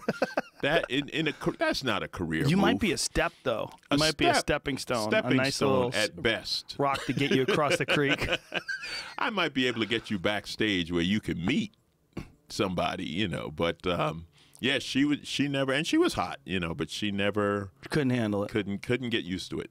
There's some of those things, some of those events where they bring in girls. Yeah. I knew girls that would get hired.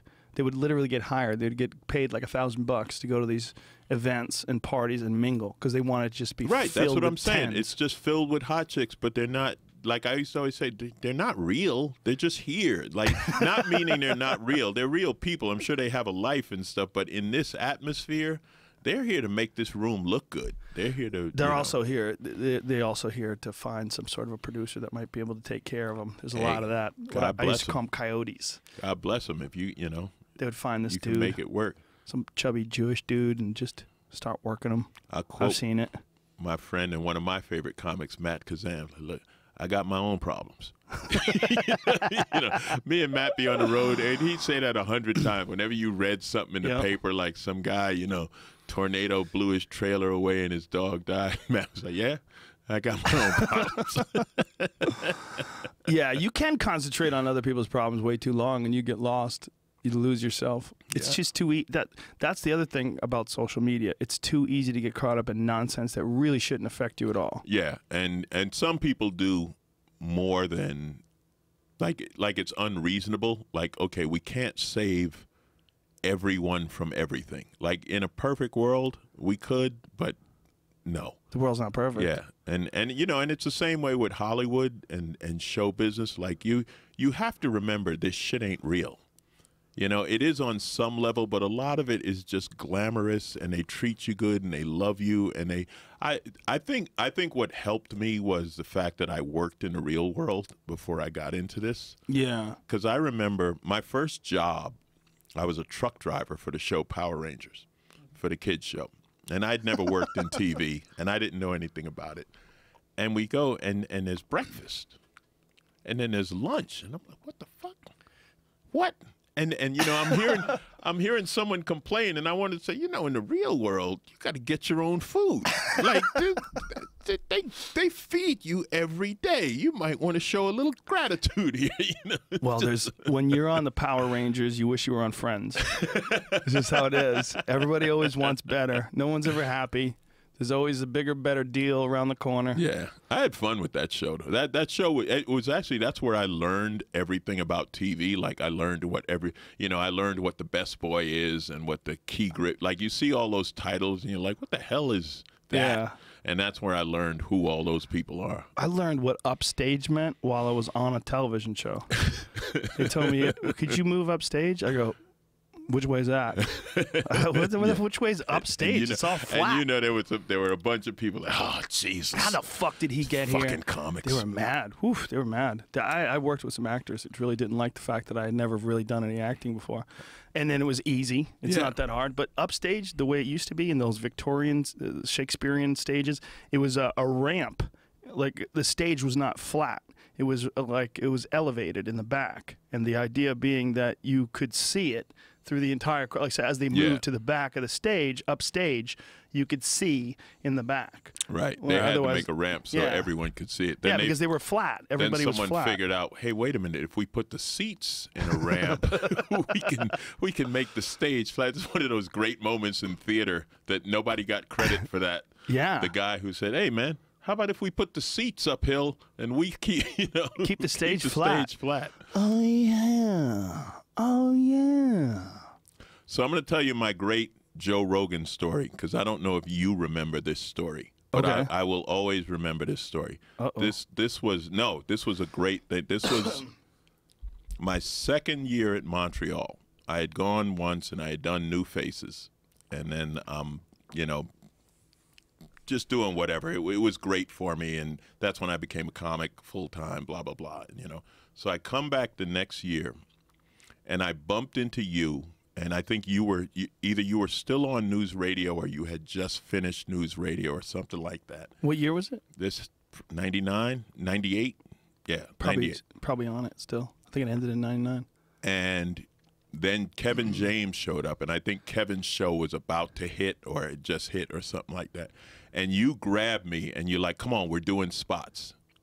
And I rode around in a cab with you and Kevin James crashing stages. And now I'm just coming off New Faces. So I'm like, what the fuck? I'm hanging out with Joe Rogan and Kevin James.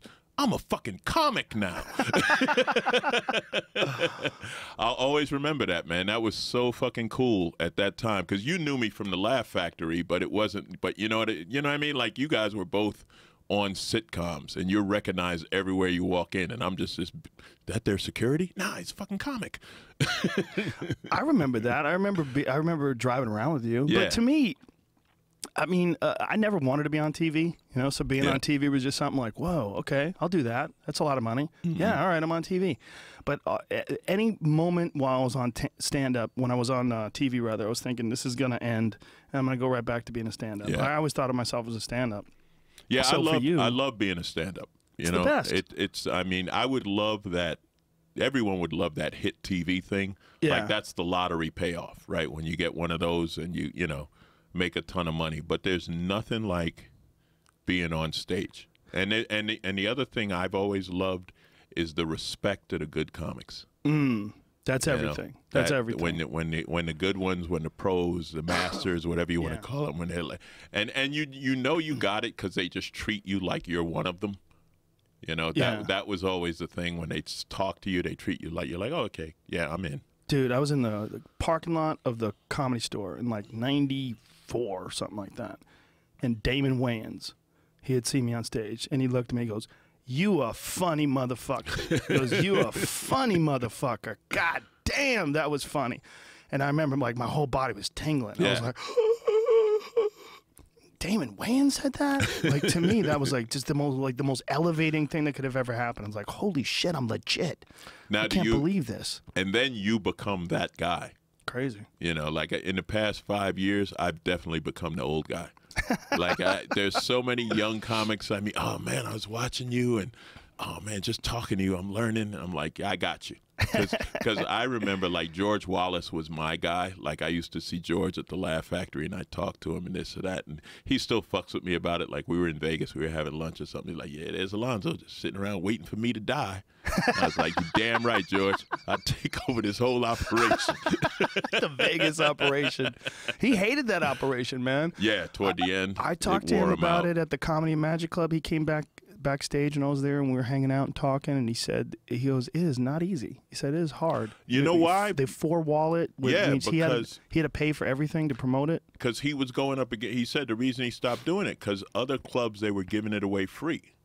So he's four-walling and trying to sell tickets when they're giving away, you know, free tickets to so-and-so's show because they're backed by the casino. Oh. And he said that's why he said you just got to where you can't compete with free. Also, then you got to go on the road, and you haven't really established yourself on the road in decades. Because all this time he's been in Vegas doing this one place, just trying to pack this one place with people out of town. So he's got the billboards, he's got the things on top of the cabs and all that shit, and he's got a good hustle at keeping it together in Vegas.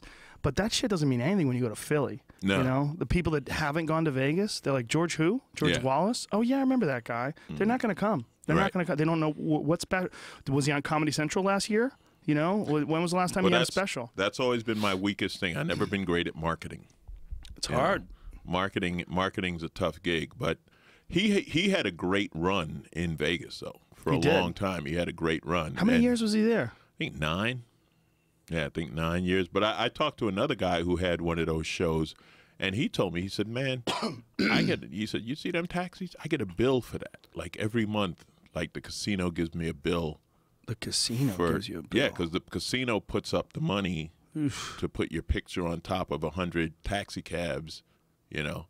And then at the end of the month, you get a bill for that, or they take it out of what you made in the box office. Wow. Yeah. So it's a tough. Unless you're a big name, you know, unless you're one of those big Vegas shows going in. Well, you have to be like hustle. Britney Spears or something like that. Like I never hear about a comic having a big name. Like I guess Carrot Top. He does well, Yeah. but he's more of a variety show. I mean, he's a comic for Yeah. sure, but he's more of a variety show because Yeah, he's but got he's- props and. He's been in Vegas long enough. Like he's built a show there. You know what I mean? Like people know him. It's kind of like Siegfried and Roy type thing. Like Carrot Top is a Vegas show. Yeah. How long has he been in there? I 10? have no idea. Probably like 10 years. He's been maybe there more. longer than George. So. There's no one else though. I mean, what's her name? Well, Rita Rudner was there. Rita Rudner. Louis Anderson. Oh yeah, Louis had a show there. I didn't remember his. And Who else? Didn't Eddie Griffin do something there for a while? I think Eddie Griffin still Like a has a Monday thing night at the or Rio. something? Like but it's not all week. It's like weeknights at it's the a Rio weird. or something. It's a like weird that. night Yeah. thing. It's like a Monday or a Tuesday, Monday and Yeah. Tuesday night or something like that. Yeah. I've always wondered what that would be like. Like there was one time we were negotiating to do they wanted to do a reality stars thing in Vegas, so they'd have like I was going to host it because I won Last Comic Standing, and then they were going to have like the winner of the country singing. Like they couldn't get the big, the American Idol winners and stuff like that, but it was all the second tier reality shows, like the winner of the country music singing show and the winner is of that? this. There's some show on country music television, like American Idol, but for country singers. And Meanwhile, it probably gets stuff 20 like that. million people to watch it. yeah, and they wanted all of us to do a show, and I had hoped it went because I wanted to see what it would be like to just be on a Vegas show for like to live in Vegas and work in Vegas for 6 months. You'd go crazy. Think so? Yeah, I think you'd go crazy, and I think your world would get very weird. I think your world gets weird if you live there. I think there's Yeah. something strange about being in a city that is I love Vegas. I love working there. I love doing the UFC there, but I love getting the fuck out of there just as much as I love getting there. Yeah, It's- a week is pretty much as much Vegas as you can. I never even do a week. I do 2 days. That's all I've ever done. And even 2 days, when Sunday rolls around, I take the fucking 6 a.m. flight out. And I'm not kidding. I've stayed up all night. And then I say, well, I'm just gonna have a fucking Red Bull and play with my kids on Sunday morning. And Yeah. I'm gonna stay awake. Fuck this. I'm getting out of here. I'm not taking some noon flight or 1 p.m. flight. And the last thing you want to do is try to drive. Yeah, try not to- on the weekend. If you're gonna drive out of Vegas, you better leave at Saturday night at 5 a.m. Yeah, you better leave. You got to do it. Because otherwise, it's gonna take forever. I know people it's take 8-9 hours. When I do a club, Jamie. I'll hang out. I don't hang out on the strip. Like I'll go to a gym somewhere off the strip, and I'll go eat somewhere off the strip, and then you're there at night, and that's okay. But the idea, and I'm not a gambler. Like the idea of just being in that casino doing that for a week. But I've talked to people who work there, and they're like, if you work here, you don't even hear the bells. Like they walk to the stage, you know what I mean? Yeah. They have a thing. They go back, Ding, go ding, on ding, ding, ding, ding, ding, ding. stage, go on stage, do your show, leave, go home. You live somewhere else away from the strip, and it's That a makes regular. sense. Well, I know people that live in Henderson. Like my buddy Max lives in Henderson. Like nice suburb. He Yeah. loves it. He's a professional pool player. Mm-hmm. A lot of pool action in Vegas. And there's a lot of people that live outside of it that really like it. But Yeah, like I don't know if you know. Do you know Mac King? Matt King, no. Mac he's a magician.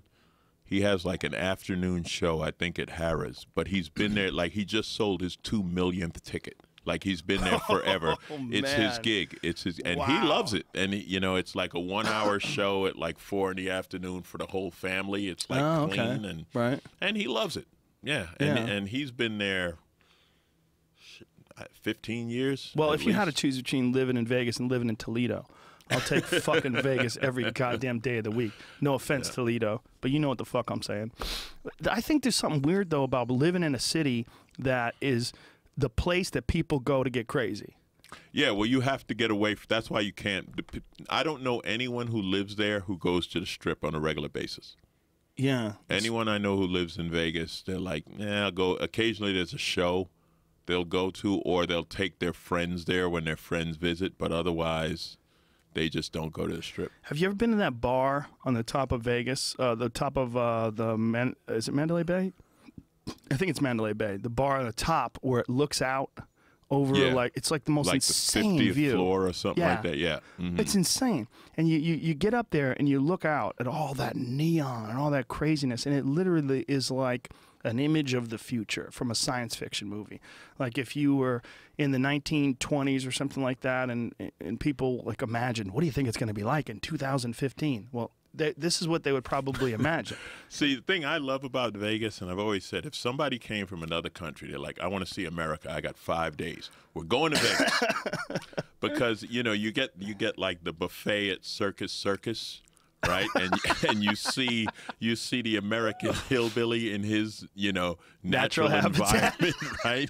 And then you go to like the Bellagio and you see the, you know, the beautiful millionaires, and that's the thing I love about Vegas. Like, it is the craziest. If you watch the Strip, you will see the craziest collision of cultures. You know, that's true. Is that a pimp talking to a Kansas City grandma? Yeah, this is Vegas. Yeah, and that's a genuine pimp right there in a green suit. Yeah, he's right there walking the Strip. You know, that's what I love about Vegas. It is the best and worst of America. It's like fine dining. You know what I mean? Like just the, you know, steakhouse with the greatest cut of meat you've ever had, or, you know, $3.99 all you can eat shrimp. Oh yeah, that's shrimp. Nathan's hot dogs. Yeah, there's the Circus is a classic one. The Riviera used to be classic, but they're tearing that fucker down, man. Down. It's all the corporate mall casinos where you can't tell which one you're in. Yeah. You know? Well, they're just trying to rake up money. Especially, they were hit hard during the downtime of the economy. When 2008, when the economy crashed, I was in Vegas, and I was asking one of the guys who was a cab driver, I said, what do you think, like, what's the down, like, how much is it down here? And he goes, it's about 50%. Yeah. I went, wow, 50%. Yeah, they laid off a ton of people. Like, the hotels were empty, and all those...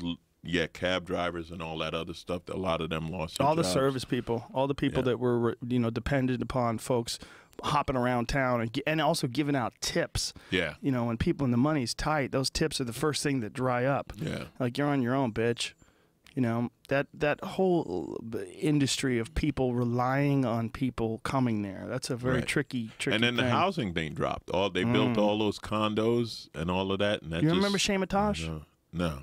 Shay Matosh is a comic from Comedy Store. She accidentally married 2 different gay guys. She's fucking hilarious. She married 2 different dudes, and it turns out they were gay. I'm like, are you fucking attracting gay guys? But she bought a house out there for like $100,000. Yeah. And she said it's amazing. She has a great house in a nice neighborhood. She goes, I got a yard. I got a great kitchen. I know a few people who did that. Yeah, you I got can get a like friend, a real house there. a buddy, Don Barnhart. He did that. He moved there, bought a nice house. Yeah. You know, him and his wife, and he's been there for years. And if you live in L.A., the idea of a nice $100,000 house, it's like a fucking unicorn. Like, what are you talking about? $100,000? That's it? That's all you have to pay? That's a down payment on a house. Yeah. But, you know, you're lucky. In America, you see that. You know what I mean? Like, I was in Indianapolis, and I don't know if you ever did Bob and Tom. Yeah. And so you know the houses out there. Yeah. And I was like, so how much are these guys? Like, it's about $350. Yeah. $400. Like, what? Like, my townhouse costs more than like I could live like a king. Yeah, in you could have a Indianapolis. palace in Indianapolis. But I got to live in Indianapolis. That is the problem. With all due respect to Indianapolis, it's not happening. With all due respect, Alonzo staying in L.A. But you got to think like we were talking about with Tammy Pascatelli. As a touring comic, you really. You know, your home becomes just a base, and you travel out of it. If you have somewhere I remember Schimmel telling me, because Schimmel moved to Scottsdale. Yeah. And he said, man, I got a beautiful house. He said, I got a great airport. He said, that's all you need. Yeah. He said, if you're a road comic, if you got a good airport, you can live anywhere you want. Yeah, that is all you need. But when you leave L.A. or New York, you give up the weekday spots, and you give up the auditions and this, and like there is an aspect of the business you give up when you leave New York and LA. The weekday spots are big. The weekday spots, and also being around great comics. Yeah. You know, Tom Rhodes just moved to LA, and Tom has been like living like a vagabond. Like, he just lives out of a suitcase. Been living hotel to hotel for years. I think for like 5 years he hasn't had an actual address. And he came to the Comedy Store. And it was like a Friday night or something like that. And he saw, you know, Burr was on, I was on. It was just a packed fucking room, just madness. Just one smash after another. Like all these people Yeah. were there that were really high level. It was just a great night of comedy. Neil Brennan killed. I think Chappelle might have stopped in that night. It was madness. And then he said, I gotta move here. He was like, I can't. He goes, I'm not seeing good comedy. Yeah, it's too easy to rest. Yeah. When you're on the road, and then you come here. Even last week, like Tuesday night when we did Dom's show, and it was like me, Joey, and you, with Dom Herrera. You know, that's. I don't get that in Indy. You're not gonna get that, and it elevates your own level because you realize like I gotta ramp my game up. You know. Yeah. And like I was saying before, that joke you did about Wiggers, like Joey and I were like howling on the phone laughing about that one joke. We're cracking like that. That's important for comics to. Yeah, you have to get into town, and New York now is going crazy like that. But it pushes you because you're like, man. Like, these guys are good. Like, I got to stay sharp. And now you have the next generation coming up, and they're doing like I like working some of those alternative rooms and some of those youngster rooms just to be around something different. Like, not the bullshit side, but the ones who are real comics, but they're coming up and they're just funny, but they're doing it in a different way. Yeah, I like being around that. Well, there's a group that are coming up now that grew up with the internet. Yeah, this is the first generation of stand-up comedians, these guys that are in their early 20s. You got to think 1994, 21 years ago, that's when the internet came around. Yeah. They all grew up with the internet when they were 5 and 6 years old. All technology is normal to them. Totally normal and a part of life. So we start talking about looking at encyclopedias. Like, what would you break out the scrolls of the elders? Did you go to the sacred cabin in the woods where they kept the scrolls? And then the other side, when you see older comics who don't change their act. So they'll make like a videotape reference, and you're like, videotape? That's the worst. You know, and you got to set the clock on your... Set the clock? What? You heard someone do a joke like that recently? In the past 3 years, I've heard set the clock on the VCR. There's nothing sadder than a lot of these guys that just don't write anymore. There's something about, like, musicians can pull that off. Like, musicians from the 1960s can do the same songs. If you went to see, fill in the blank, whatever band, and they were doing some shit from the 1960s, you'd be like, oh, shit, that's a great song. But if you went to see a comic and they were doing jokes from the 1960s, you'd be like, what kind of sadness am I looking at? Like I said, I do these jazz cruises, and I love it because I get to work with some of the greatest jazz musicians in the world. And they're brilliant. But I bring that up. And they love when I fuck with them about it because I'm like, look, I got to do a show Monday, and then I do another show Friday, and I got to do 2 different shows. You are playing some shit Miles Davis wrote in 1947, and they think you're a fucking genius.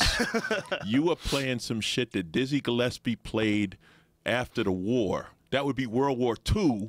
And they think you're brilliant. But I fuck with them. They love it, though. Because it is true. When you're a musician, and if you have a hit song, you have to play that song, no matter how old it is or whatever it is. Like, you have to do that song. And, like, if I do a joke, like, we heard that one. and I could never be like, all right, this is from Eddie Murphy in Delirious, 1983. I'd like to do Gunny Goo Hoo. Yeah. You can't, there's no cover comics. There used to be. Do you remember Elon Gold? Yeah. He used to do impressions of comedians and doing it with their own material. Yeah. But then people started getting mad at him because his impressions were dead on. He did amazing impressions, but he would do it with their material. But that's funny because you're doing it. Right. You're not doing it as if you came up with it yourself. Right. But he still had to stop doing it. He got in trouble a little bit. People got mad at him. I don't know who got mad at him, but that's what I'd heard. So then he started doing impressions of these comics with material that he wrote. I heard some guy did an hour of Patrice and put it on YouTube as if it was his own. Well, he had done a bunch of other stuff that Patrice had done in the past and not acknowledged it, and he tried to pretend that it was obviously just an homage to Patrice, but it wasn't. Yeah. It wasn't. He's just a plagiarist. That's insane. People are insane. Yeah. People think they can get away with shit. There's a lot of nutty people out there that think that they're going to sneak by. And, you know, some of them do because the audience doesn't know. Mm-hmm. You know, we know, but the audience doesn't. So Yeah. So you fool the audience. There's some guys to this day that snuck by. You tell people, that guy, he got famous by being a plagiarist. You're like, what? And you go, yeah, go Google it. And you'll tell them they'll go Google it. And like, what? Yeah, but they don't care. You know, they do. They do. You know what you can always tell? I don't know. I wonder if the artist cares. Like if the comic or the whoever, you know what I mean? They care. Well, look what you said. You know it when like you can bullshit the crowd and you can make millions of dollars. Mm-hmm. But then you're in the room or you're on the show with the real comics.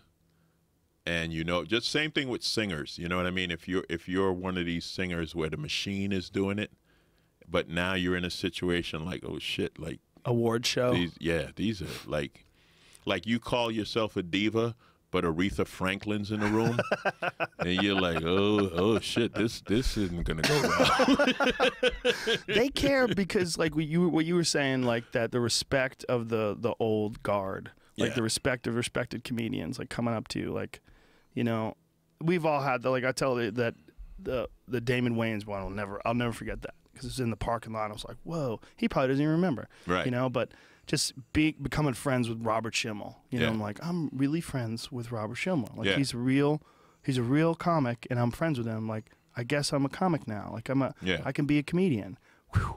Like it doesn't seem like now we've been around so long, it's just normal. But damn, the beginning is so fucking shaky. Yeah. And I think there'll always be some moments with some comics where you're like, wow. Yeah, that's really cool that I notice I'm friends with this guy or whatever. Uh-huh. Yeah. So those guys don't have that. Those guys know that we know that they're full of shit. Yeah. That eats away at them. I mean, that always ate away at Mencia. That was one of Mencia's biggest things, is that no comics liked him. Right. His biggest things, he never got anybody's respect. He used to chew away at him. Yeah, it's a tough place. And then the other thing that's funny is when they take an actor and they call him a comic. Yeah, you know, like that's what happened with Michael Richards. You know, that's what happened with Richards. It was like, you're not a comic. You know what happened with Michael Richards? The same shit that got you arrested. Yeah. Michael Richards came to the Comedy Store before he went to the Laugh Factory, coked out of his mind. Yeah. And he was just real aggressive and talking crazy shit and just was out of it. Just out of it. But I watched him go up at the Comedy Store. And my initial thought was like, oh, shit, I didn't even know Michael Richards did stand-up. And he would go on stage, and the audience went nuts. But then 3 minutes in, they were like, when does this guy start telling jokes? Right. Like, when did it... What he'd do, I'd watch him, and it'd be done. Then he would just do a Seinfeld move, like the head shake, something like that from Seinfeld, and the crowd would love it. For a little bit. There was nothing. Yeah. Well, you got, you know. That's the thing. That's the beauty of stand-up, no matter who you are, right? Even Seinfeld said that, like, no matter who you are, you got to be funny. Like, he was like, being Jerry Seinfeld got me the first 5 minutes. Yeah. And then they're like, all right, what else you got? Yeah, I mean, this fucking show's an hour long, dude. You better come with some thunder.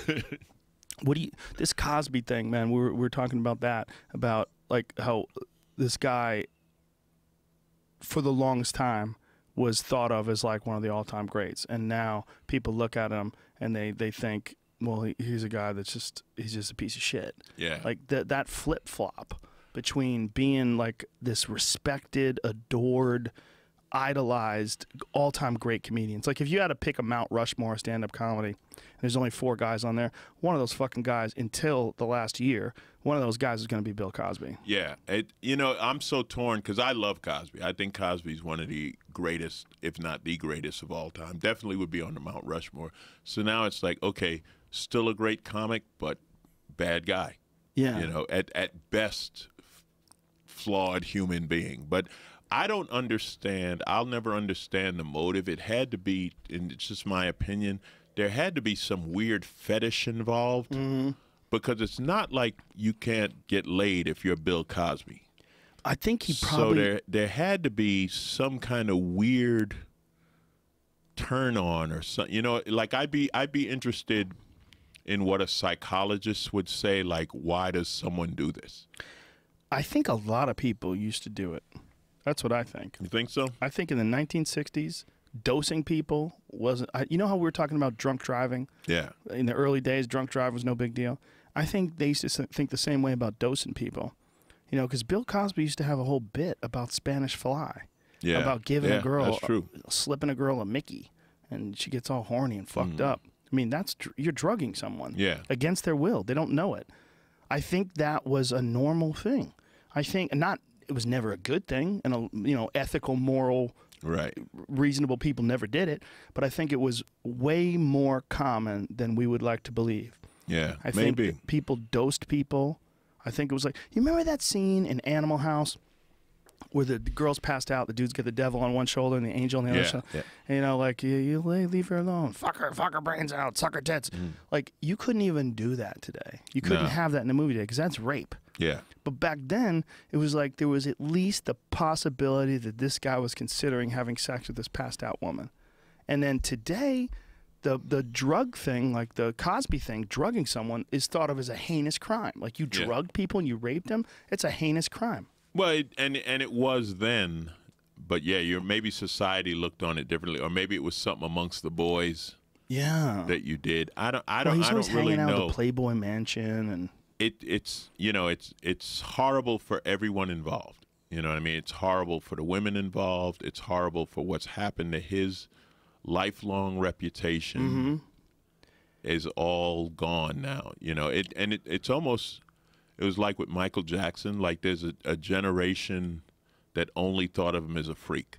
And it's like, you guys really don't understand who he was musically through the 70s and 80s. Yeah. Because in the 90s, he just became a freak show, you know. When I was a kid, there was a radio station in L.A., or in Boston, rather.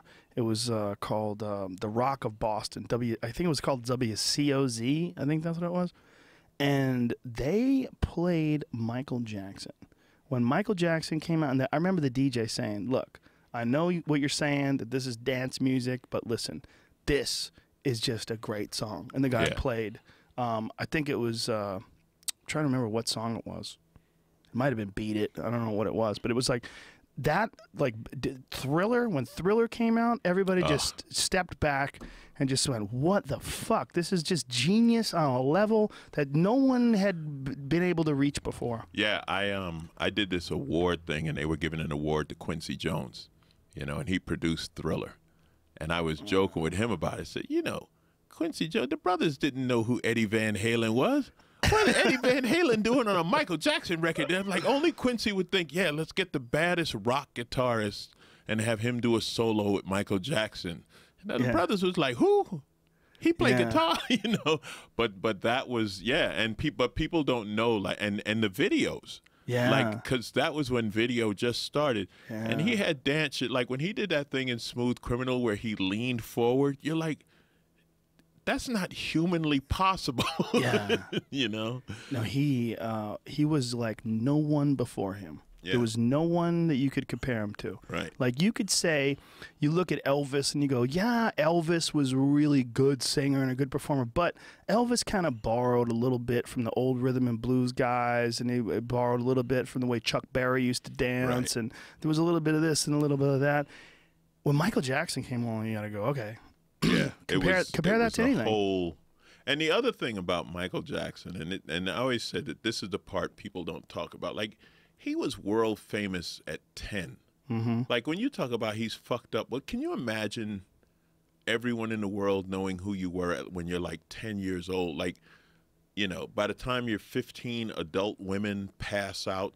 Like, can you imagine walking into a room and having people pass out just because you walked in a room? They're overcome and they literally faint. Like, how does that affect you, you know, as a person? Well, I think we all have that weird effect when we meet someone who we can't believe we're really meeting them. We're just like taken aback, like, whoa. We've all been starstruck before. We've all had that weird effect. Even if it's at a low level, like, you know, you're at a comedy club and Chris Rock shows up. Right. Like, whoa, shit, Chris Rock. I mean, you could be a professional comic and Louis C.K.'s there. You're like, oh, shit, Louis C.K.'s here. When that guy would walk into a room, it was that times a million. Right.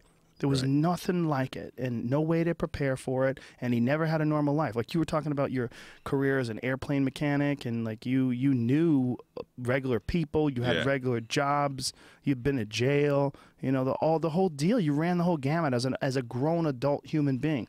This kid, remember when he was in the Jackson 5 and his fucking brothers, who were all grown-ass men, had to sit back and watch their little brother just run shit because their dad gave birth to this one just super genius. Like they had all these kids and everybody was really talented. LaToya and Janet and Jermaine, everybody was talented.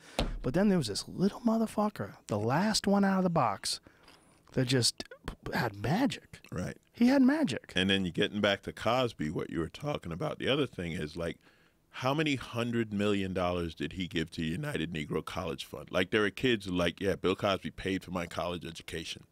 You know what I mean? So it's just such a weird thing. Well, that's often like human beings that are flawed. They're not flawed in every way. You know, just, they're not all bad. You know, there's a lot of people that do terrible things, but they're actually really good with other things. Yeah, it's you know. Yeah, it's crazy. Yeah. It's crazy. My friend Eddie has an interesting theory about Bill Cosby. He said, you know what? At the end of the day, Bill Cosby, even though he was super famous, and he probably got turned down. He probably got turned down occasionally. It probably drove him crazy and didn't like it. And so when, like, one of the stories that I was reading rather, where the girl was talking about her experiences with Bill Cosby, that it started out this like mentor friendship sort of relationship, then eventually he drugged her and then fucked her while she was passed out, like, and then she just felt violated and horrible. But it was this mentor thing that he would angle in first, and then when he couldn't get the pussy that way, he was like, oh, okay, have a cappuccino. Right. You want a cappuccino? Here you go. Boom. And the next thing you know, she's passed out. Like, he got tired of working for it and decided to just go back to his bag of tricks. Might have been. I have no idea, because I can't imagine. It's also, you know, because it's something I can't imagine doing, so I don't know what the motivation would be. Yeah. You know what I mean? Like, it's so evil. Yeah. Yeah. But, you know, this woman was on television talking about it, and I think she was a lawyer, and she was saying, you know, they were talking about the legal ramifications, and apparently one of these women, her accusation is inside of the statute of limitations. Yeah, but they're not going to bring him to trial. You don't think so? Nah. What do you think is going to happen? It's going to cost him a lot of money. He's going to pay, you know, whether it be some, like, I think it's Gloria Allred has the class action lawsuit. So whether it's like, okay, we give her a ton of money and she divides it up amongst the women, or and she goes on a fucking crazy trip and buys a Rolls Royce and fingers herself with a gold dildo. Or they come up with something else. Like, you know what I thought was like weird, and it was funny but in a horrible way, with Jared. Oh yeah. Where Jared paid like $1.4 million so that 14 victims get $100,000 each, and it was like, okay, so 14 kids who he solicited, he offered money for sex. The solution is to pay them each $100,000 out of the settlement. That shit just, you know, it's a horrible thing to laugh at, but it's like, isn't there something wrong with that? But that's how it's going to go down. Well, there's another parallel that Jared and Bill Cosby are alike in that Bill Cosby is undoubtedly a piece of shit. Right. At this point in time, anybody that thinks he's not guilty, you got to be crazy, right? So he's a piece of shit, but he's also one of the greatest comics of all time. Yeah. And you can't take that away from him. And Jared from Subway, he still lost 100 pounds. No matter what you say, that's hard. It's hard to lose 100 pounds. He might have fucked a few kids, but that guy lost 100 pounds. And he did it eating shitty sandwiches. Yeah. So it's even more impressive. I mean, if you're eating Subway sandwiches and still losing 100 pounds, you're fucking putting in some work. How bad is it's running uphill. That Jared gets to say, well, I got one thing in common with Cosby. Like, yeah. Not really. That's not. No, nothing in common. What a fucking freak. What a fucking freaky creep. And again, nobody knew it when his best friend was like a pedophile. How did his best friend come out as a pedophile? Is that recent? Is that a recent discovery? That's how they found him, was through his best friend. I don't know when they knew it about his best friend, but his best friend like ran his charity organization, and I don't know if his friend was a registered sex offender or when it came up, but that's what led to Jared. First the friend, and then. Really? Yeah. I did not know that. Mm-hmm. Yeah, now that you're saying that, I remember briefly. By the time it was on my radar, he was already arrested. Yeah. And he was already going to jail.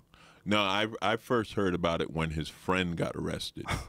And they were like, this guy runs Jared's charity organization. And I don't know if he had anything to do with kids, like if it was like, you know, Little League or whatever, but there was something wrong with this guy being involved in a charity and helping children. There's no worse, because they're both awful, but somehow it is worse. Somehow fucking kids is worse than drugging people and having sex with them. Yeah. I mean, when you do it with kids. It's all worse. It's all sick, but I think the thing about kids is, like, kids aren't sexual. Yeah. You know, women, like, if you have a sexual attraction to women, that is normal. I mean, drugging them and raping them isn't, but they are women. Mm-hmm. But with kids, there's nothing sexual about a kid. Well, how old were they? Didn't he have sex with some 15-year-olds? They were probably pretty sexual. They might have been, but I think I don't know. Well, they only, part of his plea was only one count. So he's only, like, in other words, they're only charging him with one, even though there were others involved. So, you know what's but even really so, you know up? something. You know what's funny about that? Like, you talk about a 15-year-old, and like we were talking about this the other night. You know, like when the 50-year-old guy has the 16-year-old. Like, a 15, 16-year-old girl could be hot, but she's still 15 or 16. If you're an adult man, if you're over 20, 21, like you're still if you're like 18 and a girl's 16, that makes sense. Yeah. If you're 48, yeah, she's a kid. That's a baby. She's a kid, yeah. and she may have developed. She may have the body. She may, you know, walk around half naked. Don't be alone with her. But get it's out of the like, room. You can't. Yeah, it's still. You gotta get out of the room. It's still a kid. It just doesn't. You know. The problem with someone who's thing. developed, though, your instincts are horrible.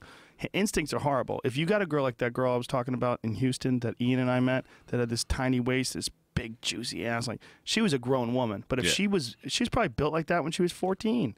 I had a buddy. He's a principal now, but he taught high school when he was like 23, 24.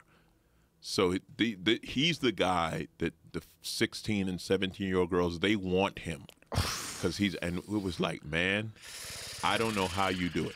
I don't know how you do it, because these girls are coming at you hard, and their bodies are perfect, and they're wearing nothing. You know what I mean? Because they're 16, right? Yeah. So they're wearing, and it's like, and they're just starting to be aware of it, too. Yeah, and he's a man. Like, he's not the 17-year-old boy. Like, he's a man, but he's not an old man. Right. Like, he's not old creepy guy. And they're only a few months away from legally fucking him. Oh man, he was a better man than me. I was like, I couldn't. Let me tell you something. When in my early 20s, have to work at a high school. No. God. When I was in high school, there was this kid that was guy. He would be a kid now if I was talking about him, because he was in his 20s. He's a Spanish teacher, and he fucked one of my friends. Yeah. She was 15. No, she was at the time. I think she was 17. But still, you know. He was fucking her.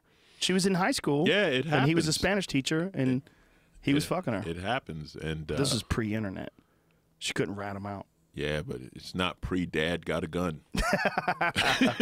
you know? It's not pre-dad got a gun, because that's some shit that they will not convict you. Well, ages of consent are very strange, man. It gets, and there's all sorts of weird gray areas that come along with ages of consent. Like, here's one of the issues that's happening right now with kids and technology, is that young people are taking photographs of themselves naked and passing it out to their friends, and then getting busted for child pornography. Right. Like, there was a girl that she's 15 years old, and she would send dudes pictures of her pussy. And, you know, just and send it to him in text messages. the cops arrested her and charged her with trafficking child pornography to other children. Yeah, it's one of those that if they want to bring you down, they can use that charge. But they couldn't. She wound up getting cleared of it because the judge was like, "What the fuck are you doing? Right. Like, how come you're not out there arresting robbers? Yeah. Like, why are you trying to stop a young girl from showing a picture of her pussy?" Yeah, it's one of those things. Like I said, they can charge them with it. They don't always. Yeah. But there's a time, like if they want to bring you down, they can. I think it's one of those things they use as a threat against you. Ugh. But again, it's just, I do not want any 15-year-old pussy pictures on my phone. I don't, you hear me joke about it, like they're young. No, I don't. Too much trouble. Yeah. Too much drama, energy. Whatever. Nope. No thanks. I got a friend who's a dentist and he's in his 50s and he's divorced and he's talking about dating. We're talking about it and I go, do you like? Well, how old are the girls that you date? He goes, well, here's the thing. And he goes, I don't mind a mature lady. He goes, I don't mind a lady my age. He goes, I'm not a young guy anymore. He goes, I'm 58 years old. He goes, I'm just looking for some nice company and go to dinner. And he goes, but. He goes, there's two different things going on. He goes, you got the younger ones that are like in their 30s. They just want to fuck. He goes, they want to fuck and then they want to get out of there. And he goes, then you got the older ones. They want to settle down, but they want everything to be their way. Yeah. Because they're all like, they're in their 40s. These are grown women. They're not malleable. Mm-hmm. And that was interesting. He was talking about how, he goes, these women are set in their ways. Well, I'm that guy. I'm the old bachelor. And, yeah. How old are you now? I'm 53. Damn, you look good. Yeah, well, black don't crack. Black don't crack. It just ends badly one day, But you look great for 53, though, man. You could seriously pose for 35, easy. Thanks. The girls, in their 20s, it's just too young. Like on occasion, if I get some 20-year-old pussy, it's a gift from the gods. Yeah, God was like, all right, I'm gonna give you this. Don't get attached to it. Just just enjoy the day. But no kids. No kids. Wow, how'd you do that? So started comedy late. Started comedy at 30. So in my 30s, when most people have kids and start relationships, I was an open micer. Wow. And I did not want the obligation of a family, It's hard, man. I have a friend who is married and he has children. And he's just starting out doing comedy and he doesn't know what to do. And he can't. He can't struggle the way we struggled. Right. He can't go and just do a set for $75, 5-hour drive away, and all that shit. He can't do all that. So that was that. But dating, like I started seeing this woman, and she's in her late 40s, and it's fantastic because she's got a son, but he's almost like he's in his late teens, so that's not a big hassle. And she's a woman. She's comfortable with who she is, and everything's cool and stuff. But yeah, and then you get the worst ones for me, early to mid 30s, when a date is an interview.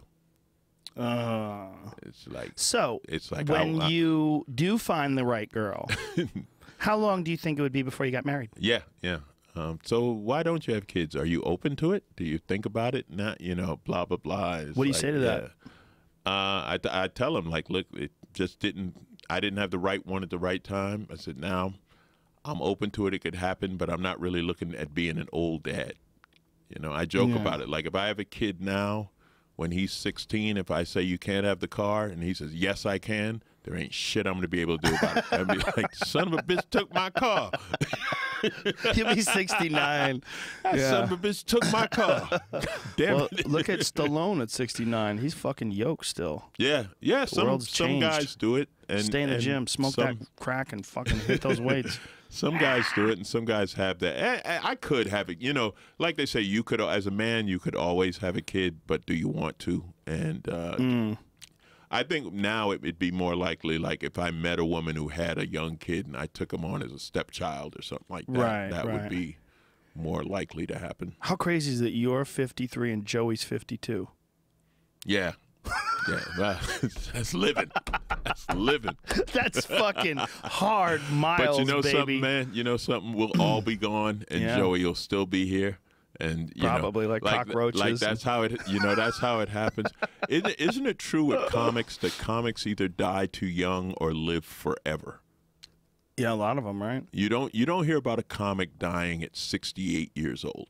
That's true. You know, I think laughter is the best medicine. Like that idea is, I think there is something real about the fact that you're making people laugh all the time. You're having a good time, a lot of laughter and fun. I mean, we have more laughs on a regular basis than a great percentage of the people. Yeah, because our friends are the funniest people in the world. Like if you and I, like you and I the other night, Tuesday night, hanging out at the Laugh Factory, we were just howling, laughing, just howl,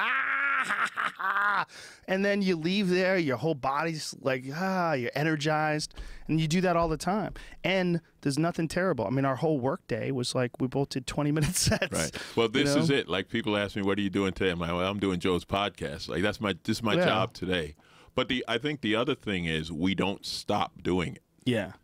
You know, because like my business manager, she's like, "Well, you know, we got this retirement thing set up and this and that." I said, "Really?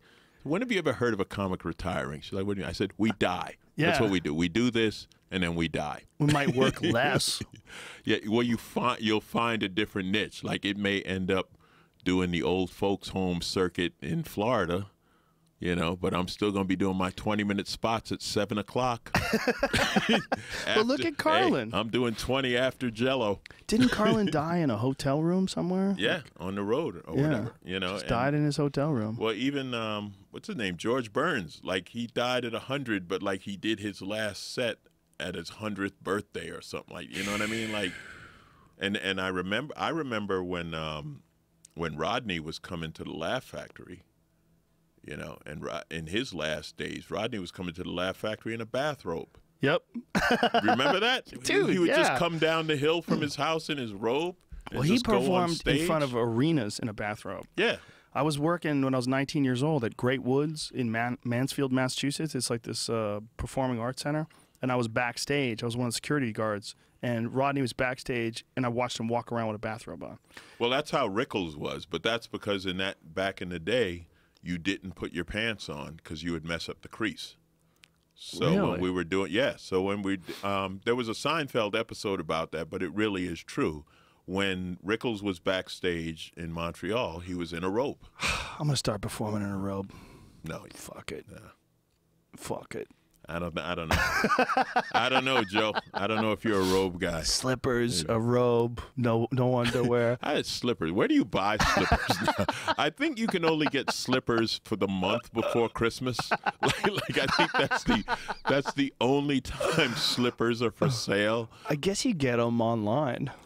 That's about it. I've never seen a store that sells slippers. What are you doing? I'm going online. I'm looking for slippers. You know, Rodney was partying until the fucking very end, too. Yeah. That was one of the things that people said about Rodney. He was doing blow and drinking and having a great time, smoking joints. Smoked joints for every show to the bitter end. Why not? Why not? You know, because if you're Rodney, you can. Well, what's somebody going to tell you? Hey, Rodney. Slow down. We don't want you high before this show. Well, Rodney is one of those crazy stories, too, because he took a long time off and was like an aluminum siding salesman. He raised his family or something and then went back to comedy. In his 40s. Yeah. I think it was like 46 when he went back to comedy. And then hit. And then did, you know, all those movies and all that crazy shit. Yeah, there I am with Rickles in his robe backstage. That's a classic picture, man. Oh, my God. That is classic. Yeah. Look at him with the knee-high socks in his robe. Dude, send that to me. I want to put that on Instagram. Yeah, I will. That's awesome. That's hilarious. But that was, you know, that different generation. Different generation, and someone's going to be saying that about us someday. Yeah. Those guys used to work in T-shirts. What were they thinking? Those guys used to, there was no internet when they started. They had to promote themselves by going to local radio shows. People would be like, ew, they had radio back then? Yeah. Ew. But that works.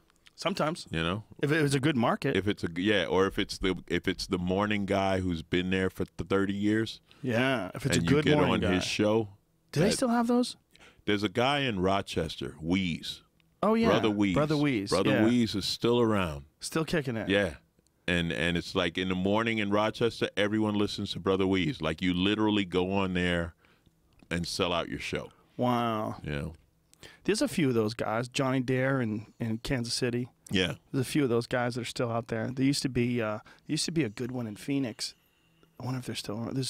There's been a few that like still, but it's fucking hard, man. Yeah, now it's the syndicated guys have taken over. Damn. The whole country. Yeah, guys like a Bob and Tom that have like Right. 100 different markets. Yeah, or Steve Harvey. Does he do that? Right? Yeah, he's got a big radio show. Tom Joyner. Steve Harvey's one of those dudes. Like he's got so many jobs.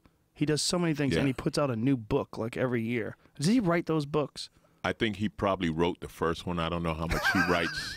I don't know how much more, but it's not. And the funny thing is, it's not like any genius advice. You know what I mean? Like, well, if you want to keep a good man, don't be a hoe.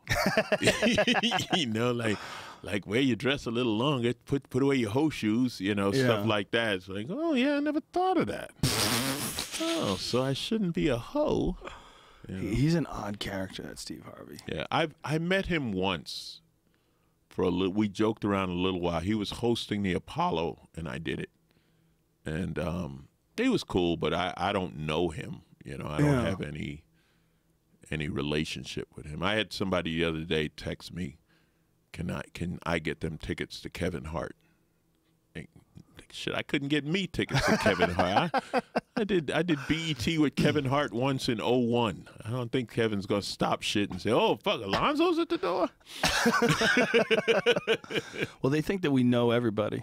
That you know everybody. There's so many people in that business. But even when you know people, there's certain times when it's I think it's a little awkward to hit them up. Yeah. You know, like Chappelle was doing a bunch of shows in Montreal, and I know him. I don't know him well, but I know him. But I just bought tickets. I'm not going to, you know what I mean, try to get to him. And then, then it gets fucking awkward, you know, because 1,000 people are hitting him up. Right. While you're up there. So it's like, I'd rather just go and have a good time. Yeah, those are the awkward calls or texts you get from people that you barely know and they want something from you. Yeah. You're like, Yeah. And you don't feel weird asking me for this? You know? Right. It doesn't bother them a bit. No, some people are brutal too. They just keep hitting it. And it's really funny when you ask me for someone else. Yeah. Like, hey, I heard you on Joe Rogan's podcast. I want to go to UFC. Really? I'm sure they sell tickets. Joey Diaz gets that. He gets that all the time. He gets angry at people. I bet, because you guys are tight. He gets angry at people. People want to get on this podcast, and they try to go through Joey. Right. You can't go through Joey. Joey gets fucking angry. The thing is, the people you would give it to are the ones who will never ask. Exactly. Yeah. You know, the ones you'd be happy to do it for. They're the ones who would never ask you for anything. Well, there's a lot of people that have that distorted misconception that this business is all about finding the right connections, and then those connections, like you have to work those connections, and that's how you get to the business. That's how you get famous. Although some people do that.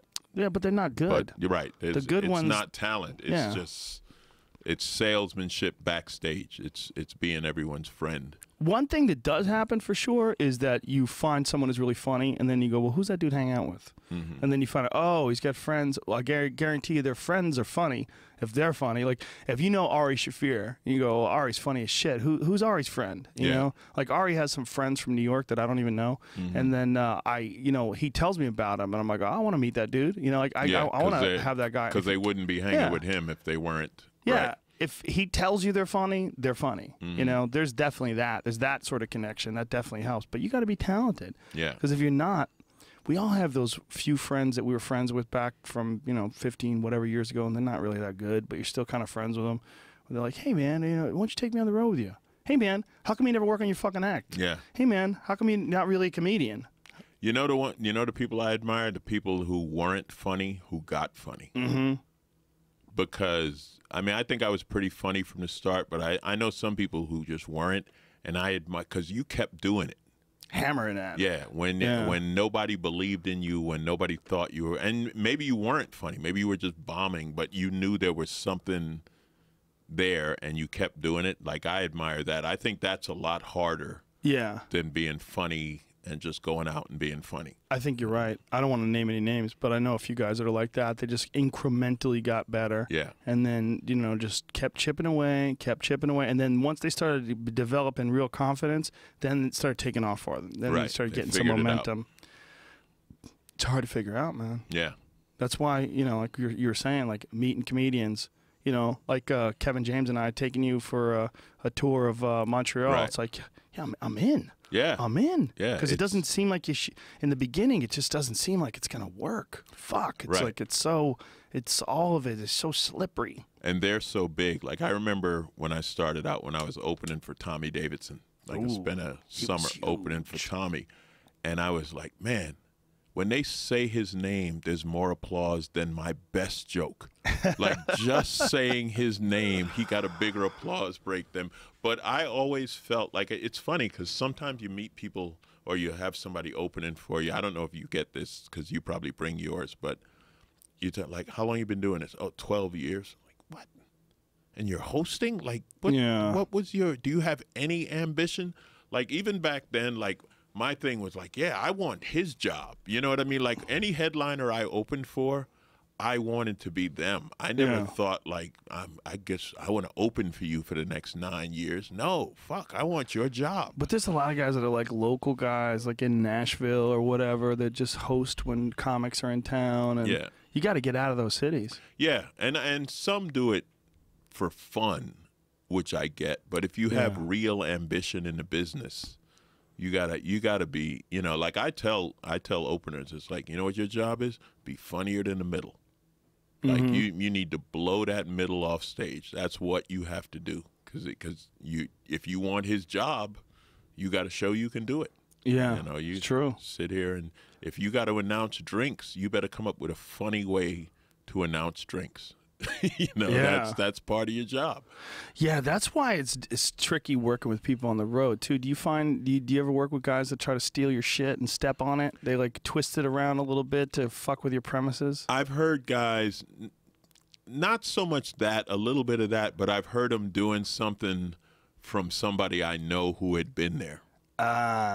You know what I mean? So they're like, that sounds familiar. And then you're like, wait a minute, he was here last month.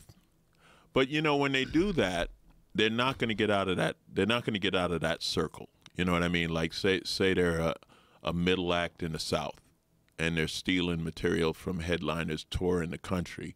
You're going to stay a middle act in the South because once you leave, people know who did that. They know who wrote that. You know? Yeah. It's a different world now. Yeah. Are you doing a podcast at all? You ever thought about? Yeah, I do a podcast. It's very interesting. I love my podcast. It's called Who's Paying Attention? And I do kind of a weekly news wrap-up thing. But it's just me talking about shit I read in the news and some just of it. you by yourself, like Bill Burr does Monday morning podcast? Some of it is the more insightful stuff that I can't do in the comedy world, so I'll give my real opinion on it. Then other stuff is just me joking about some crazy shit in the news or making fun of some stuff in the news. But on occasion, I have guests, like I did the LA Podcast Festival, and I had guests, and people like it, so I guess I need to take it to the next level. What is that like? What is the podcast festival like? I've heard of it. It was just, I've never been. It was actually pretty cool. Yeah? It's just doing a lot of podcasts. Like, you would do your podcast in a room with a big audience. Right. That's just it. That's what it is. They have different ballrooms set up, you know, different sizes, I guess, from like 50 seats to maybe a few hundred seats, or I don't know what the biggest ones were. But, and you just do your podcast live for an audience there. And they do them one after another. So the audience, I guess they buy a ticket and say they might listen to your podcast and then walk out of yours and go listen to Todd Glass for a while and come listen to me or whatever. You know, it's like a weekend of podcasts all in one place. Did you do it this year? Yeah, I did it. It was fun. I was surprised. It was last month. Oh, really? Yeah, I was surprised because they had asked me to do it before, and I don't think a lot about my podcast. Like, I'm always flattered when people listen or when I get to, like, when's the next podcast? Because I do it about every week, but I don't have a set day to do it. And I'm like, you're listening? Well, that's the name of it. Is anybody paying attention? I'm very flattered that you were listening on a regular basis. But, yeah, I like doing it. I like it because I get to just give my opinion on shit, you know. How long you been doing it? I'm up at episode 120, so it's been about 2 years. Yeah. Wow.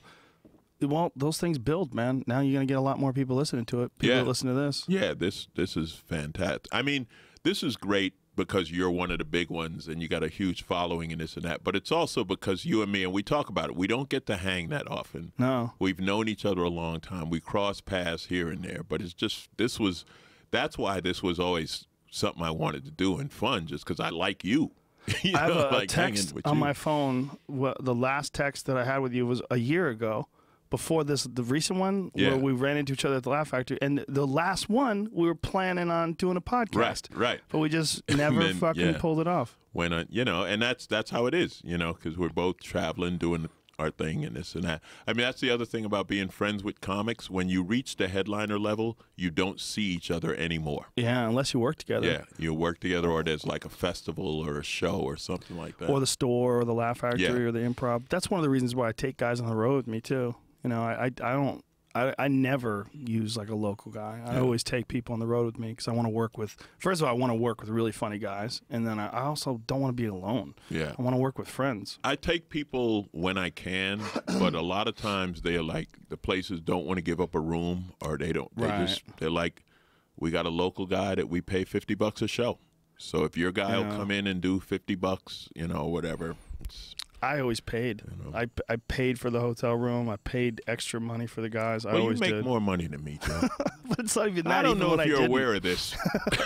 But even when I didn't, I was like, I did it too many times by myself, and it was a crapshoot. Like sometimes you'd work on the road, and the guys would be fun. You'd work with a great middle act, and you'd make a new friend. Right. But that was half the time. Yeah. And the other half the time, you'd work with idiots. And you'd hate yourself, and then you'd have to plug your ears while they were on stage because they were so terrible. You hated the audience by the time you got up there. I hate the places that have their local favorite, you know, and they put him on your show, and either he's like some filthy guy or it's just not funny. You know what I mean? Like like he's fooling that one audience at that club every week, and he thinks he's great, but you're like, ugh. Yeah, I've experienced that. It's, you know, and you just, or the other thing I hate is when the green room is the hangout for the local comics. Oh, that's the worst. And I've always thought, like, that's why you have a road manager. Yeah. Because you have somebody to say, all right, everybody out, you know. That the worst is when they start bullshitting with you, like you're about to go on stage. Yeah. You're going over your notes, and they want to fuck around and hang out. Yeah. And they're talking to the waitress and complaining. They're drinking, and you're like, "What? What is this? Yeah, what? You're not even working here." I remember, like, this was back when I was opening for Tommy. We were somewhere, and his security guy wouldn't let me in the green room. Really? And I was like, "Hey, you know," and I fucked with Tommy about it because I knew Tommy, and I don't think Tommy knew, but I was like, "Yeah, I'm kind of on the show, friend of his, like not just a fan." You know, but the guy wouldn't let me. He wouldn't let me in. That was the In Living Color days. Hilarious, yeah. Well, he was huge back then. Yeah. What is he up to these days? He's touring. He's doing his thing, working live.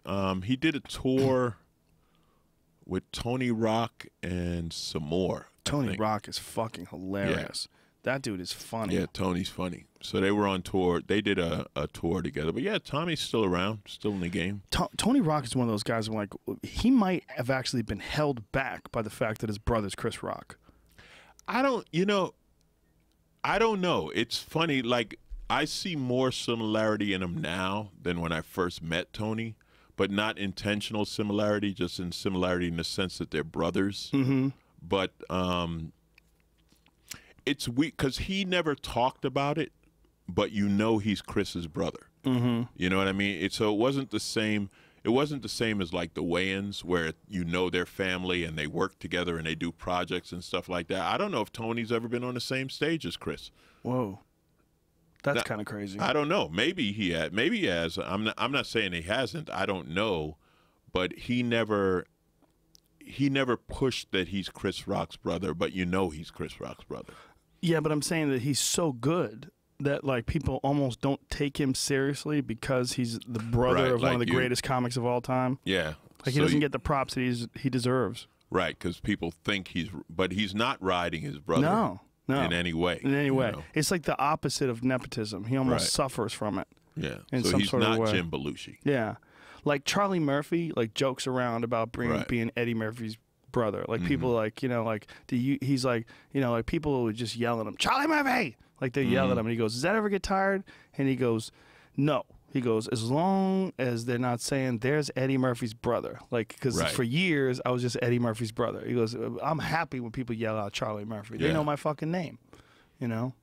Yeah, I guess, I mean, that's the price you pay when there's fame or talent like that in the family. And just such immense fame and talent, too.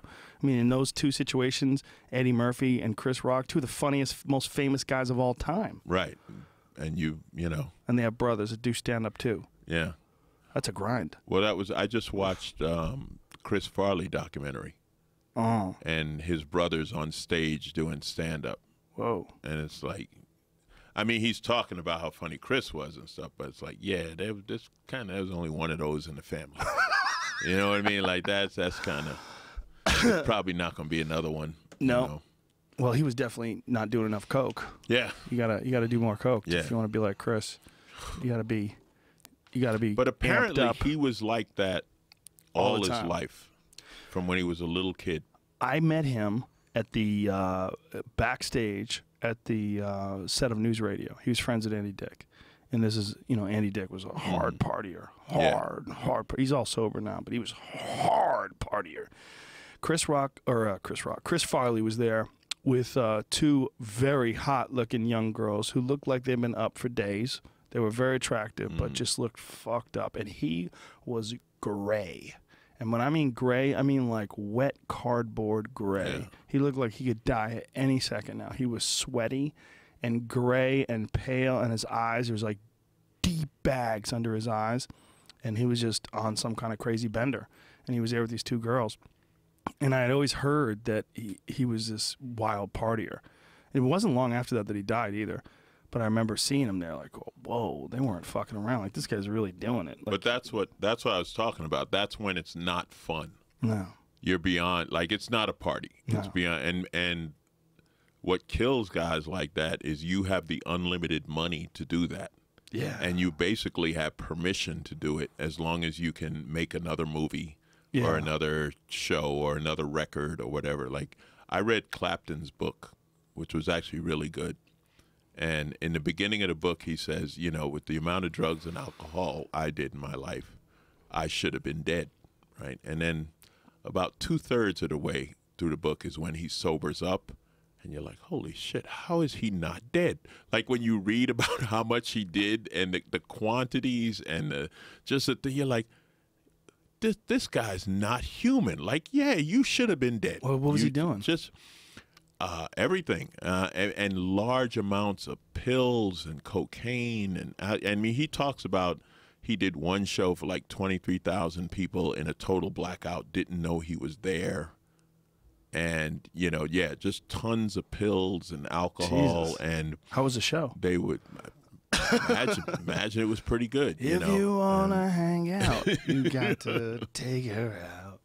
Yeah, that was the life, though. That was what those guys were embracing. And it was there wasn't a generation before. I mean, there was the jazz musicians before them.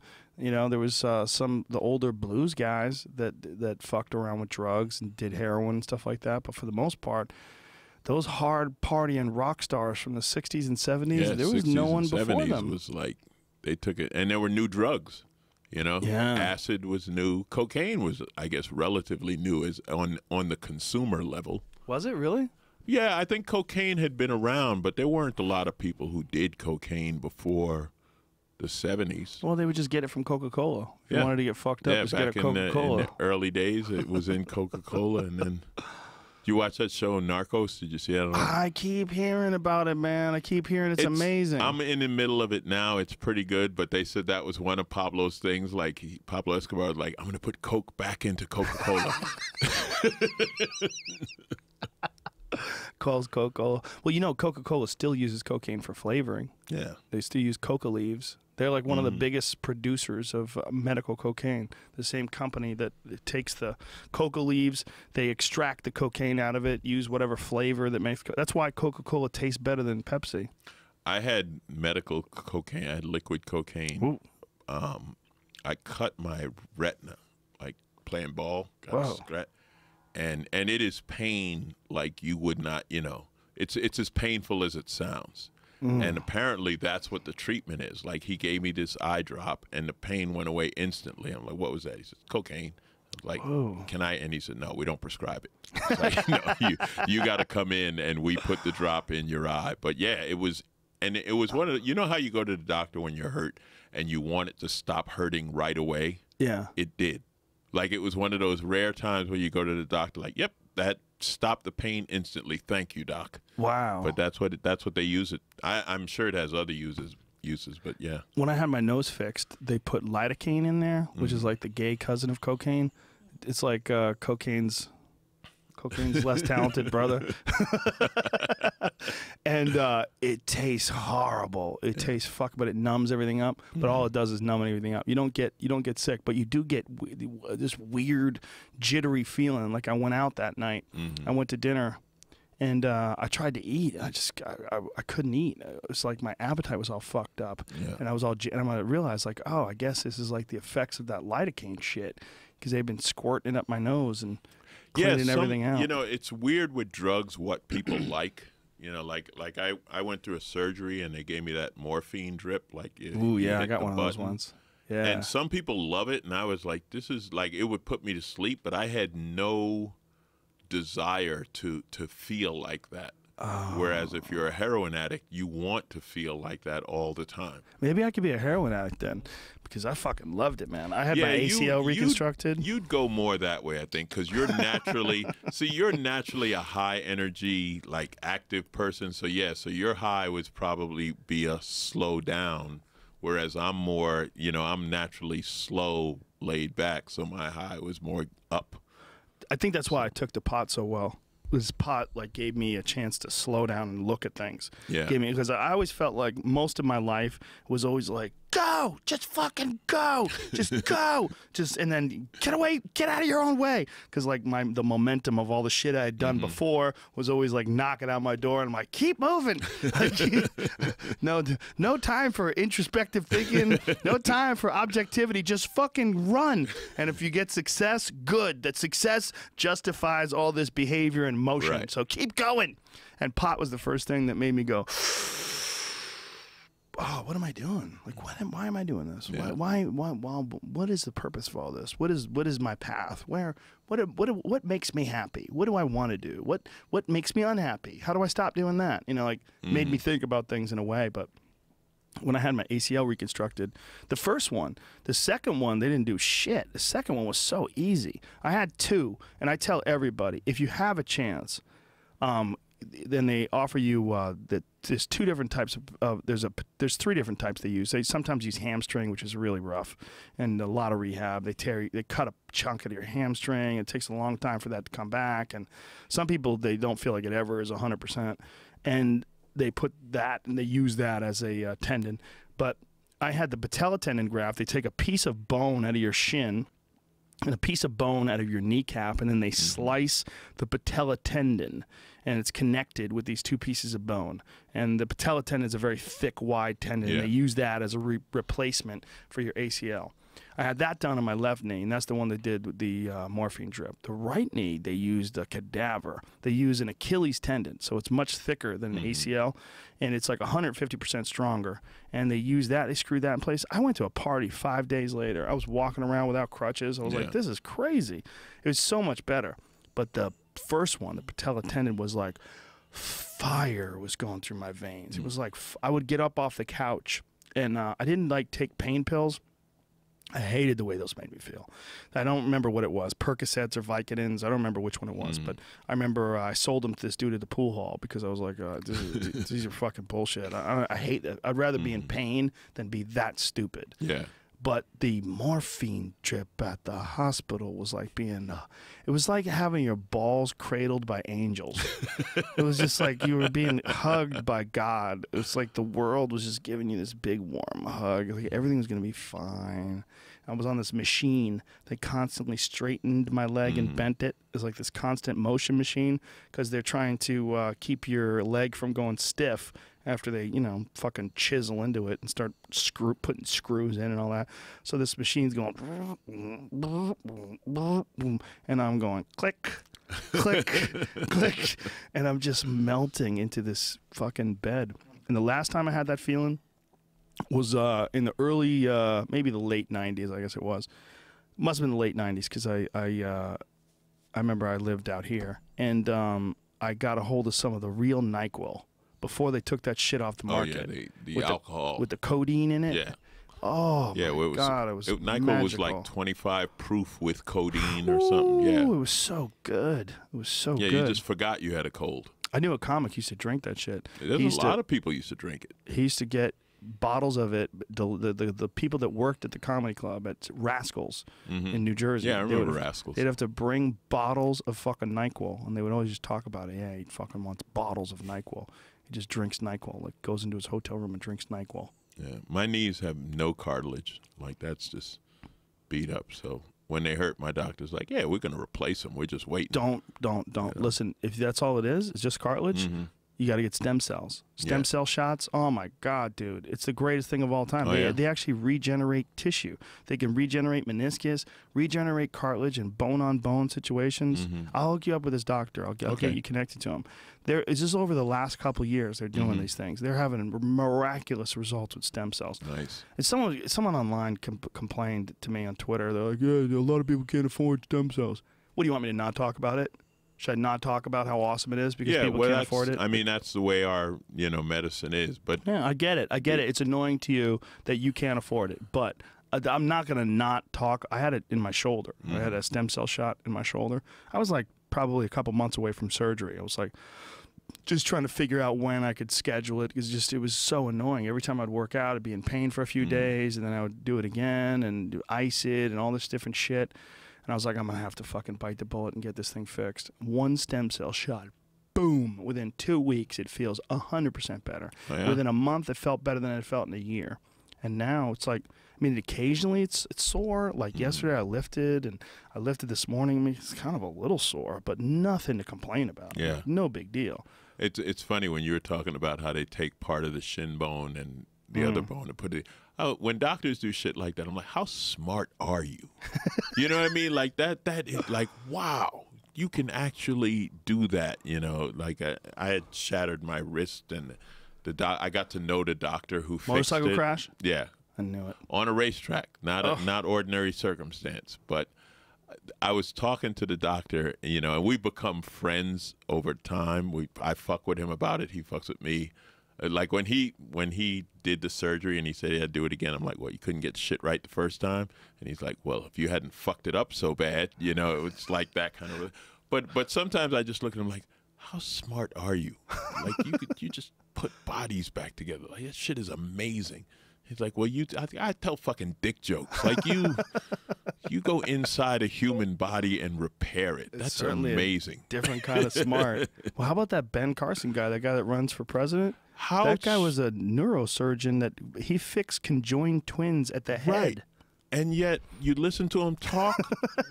Now you talk about a disconnect. That is, I honestly, it's not like Herman Cain, because obviously I make fun of all these guys, and the black Republican is always going to be hilarious because it's like everyone else knows, nobody told you, But to be that smart, and yet when you listen to some of his political stuff, you're like, how does that work? I don't understand that, because you're a and you're not just a neurosurgeon, like you worked your way up from nowhere. It wasn't like you were born into, a silver spoon in your mouth or whatever. Like, so yeah, I don't understand Ben Carson at all.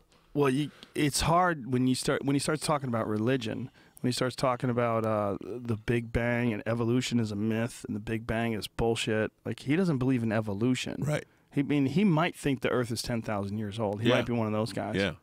Yeah, he's got some really wacky ideas. But when it comes to fixing a brain, he knows what the fuck to do. Yeah, but that's what I mean. Like, how do you put those two together? Like, in the course of learning to fix a brain, didn't they teach you any other science? Wasn't there any other science classes you went to when you He doesn't buy it. Not buying it.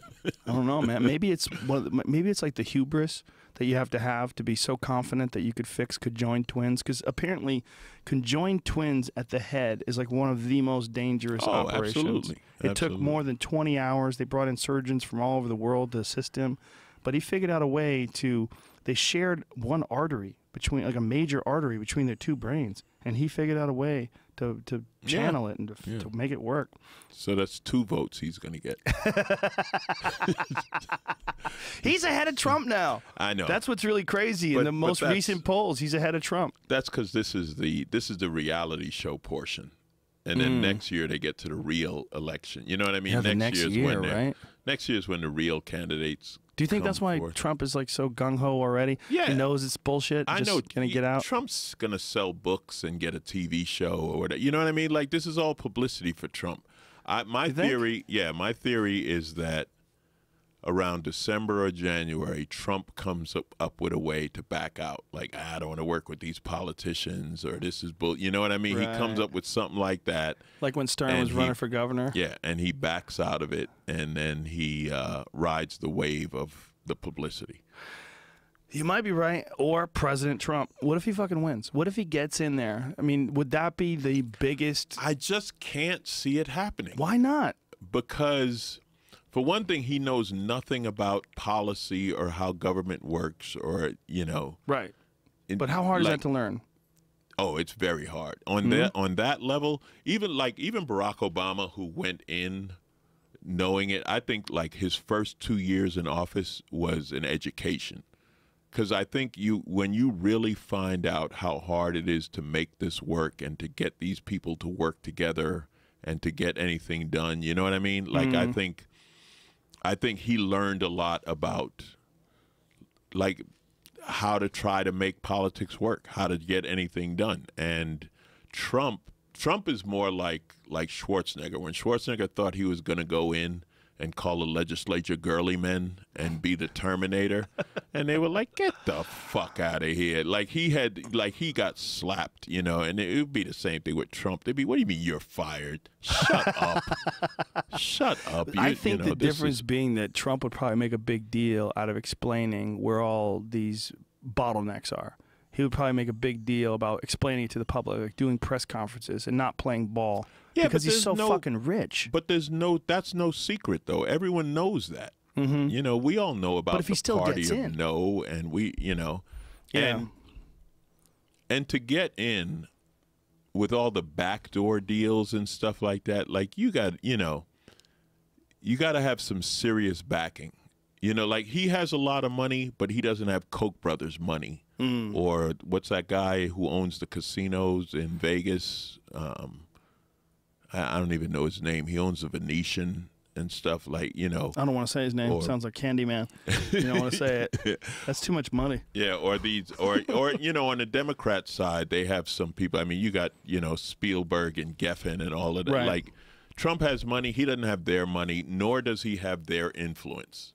He doesn't have their influence when it comes to the media and when it comes to everything else involved. You know what's annoying to me? How many women that want to vote for Hillary just because she's a woman?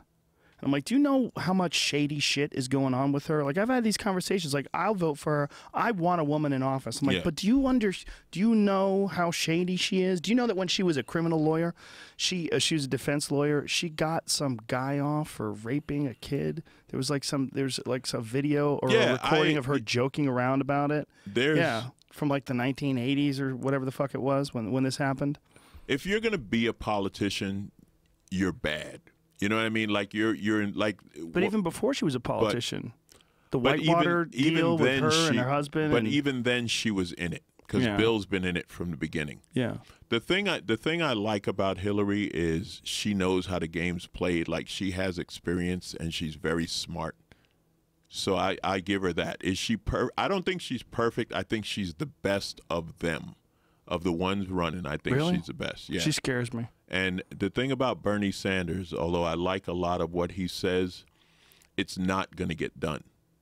Like what? What particular? You know, what about the taxes? He talks crazy about taxes. Yeah, about change. Tax the fucking shit out of rich people. Right. He wants to do what some other countries do, where the government provides a lot more services, but it's paid for by a lot more taxes. Yeah. And so now you're going to have to somehow get that rich 1% that ain't paying to suddenly be willing to pay.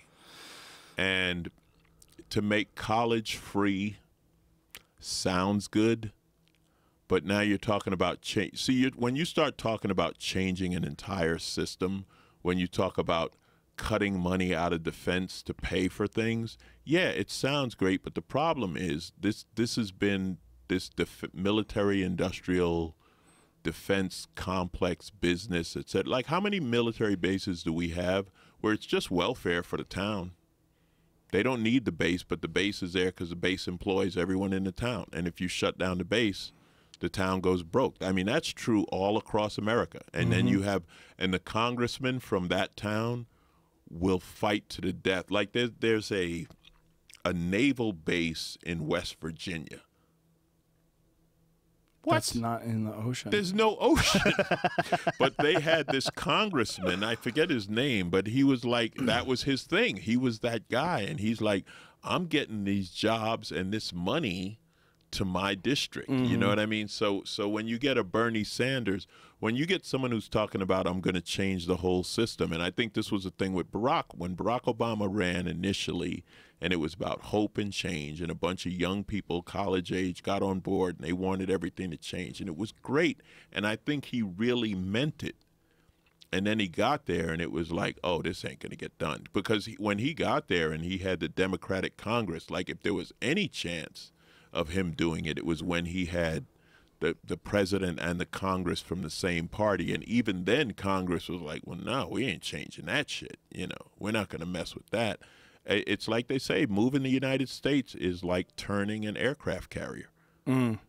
You know, it turns, but it takes a long time. That's the one thing I really love about Bernie Sanders, the idea of free college. I think the idea that these kids come out of college and they owe hundreds of thousands of dollars in student loans and they're fucked, and then it drives me crazy. It makes so much sense that you're almost baffled that why we don't do it. You know, there's one state, and I want to say it was Iowa.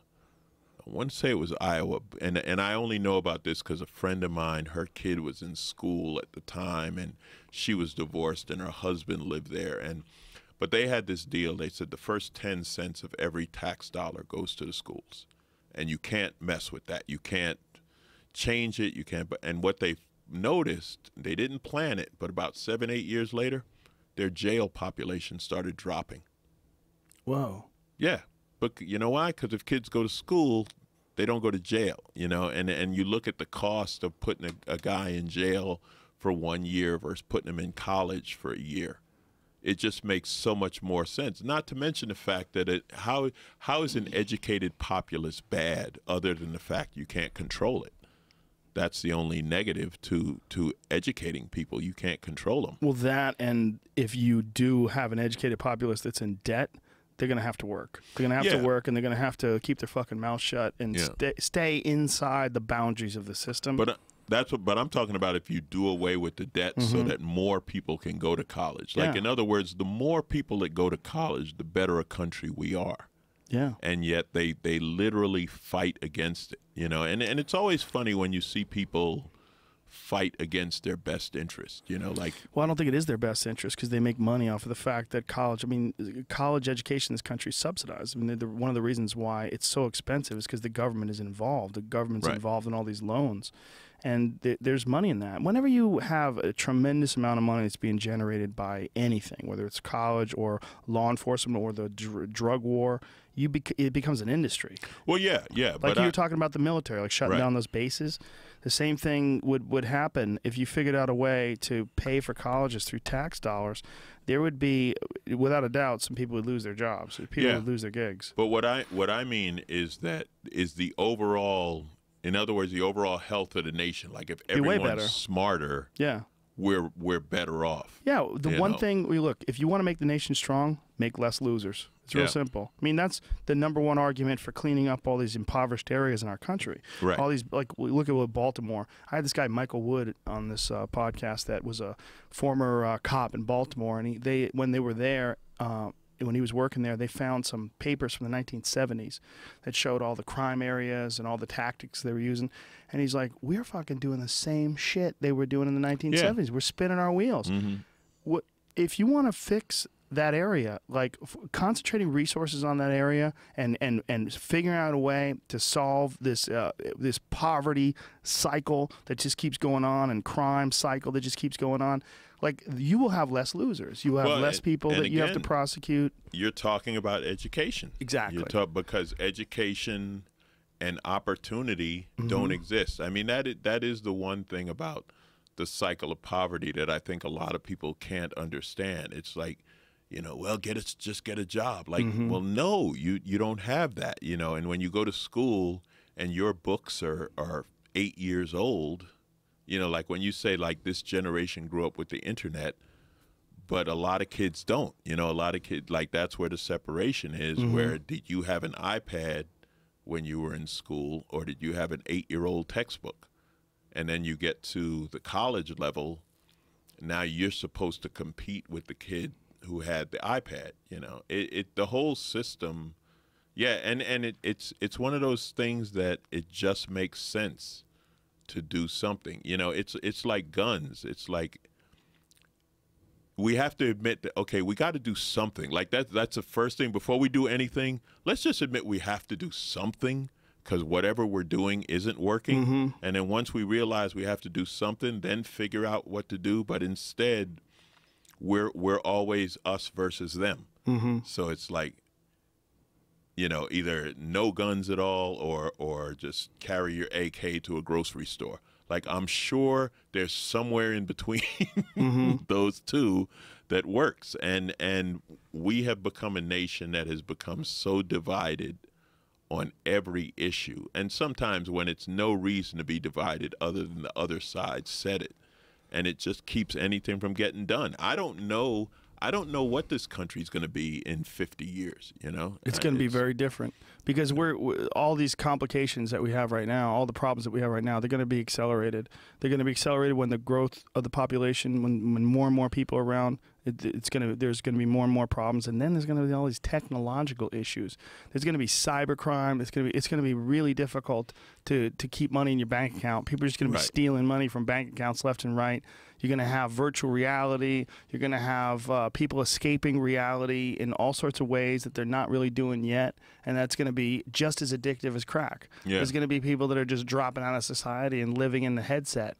You're going to put on those virtual reality goggles. You know, or people are going to figure out how to use it and how to make society work, you know, better, or educate people more, or allow for communication. You know, I mean, when you talk about these kids who grew up with the internet, another thing they're growing up globally. So that they have friends in Europe and shit like that.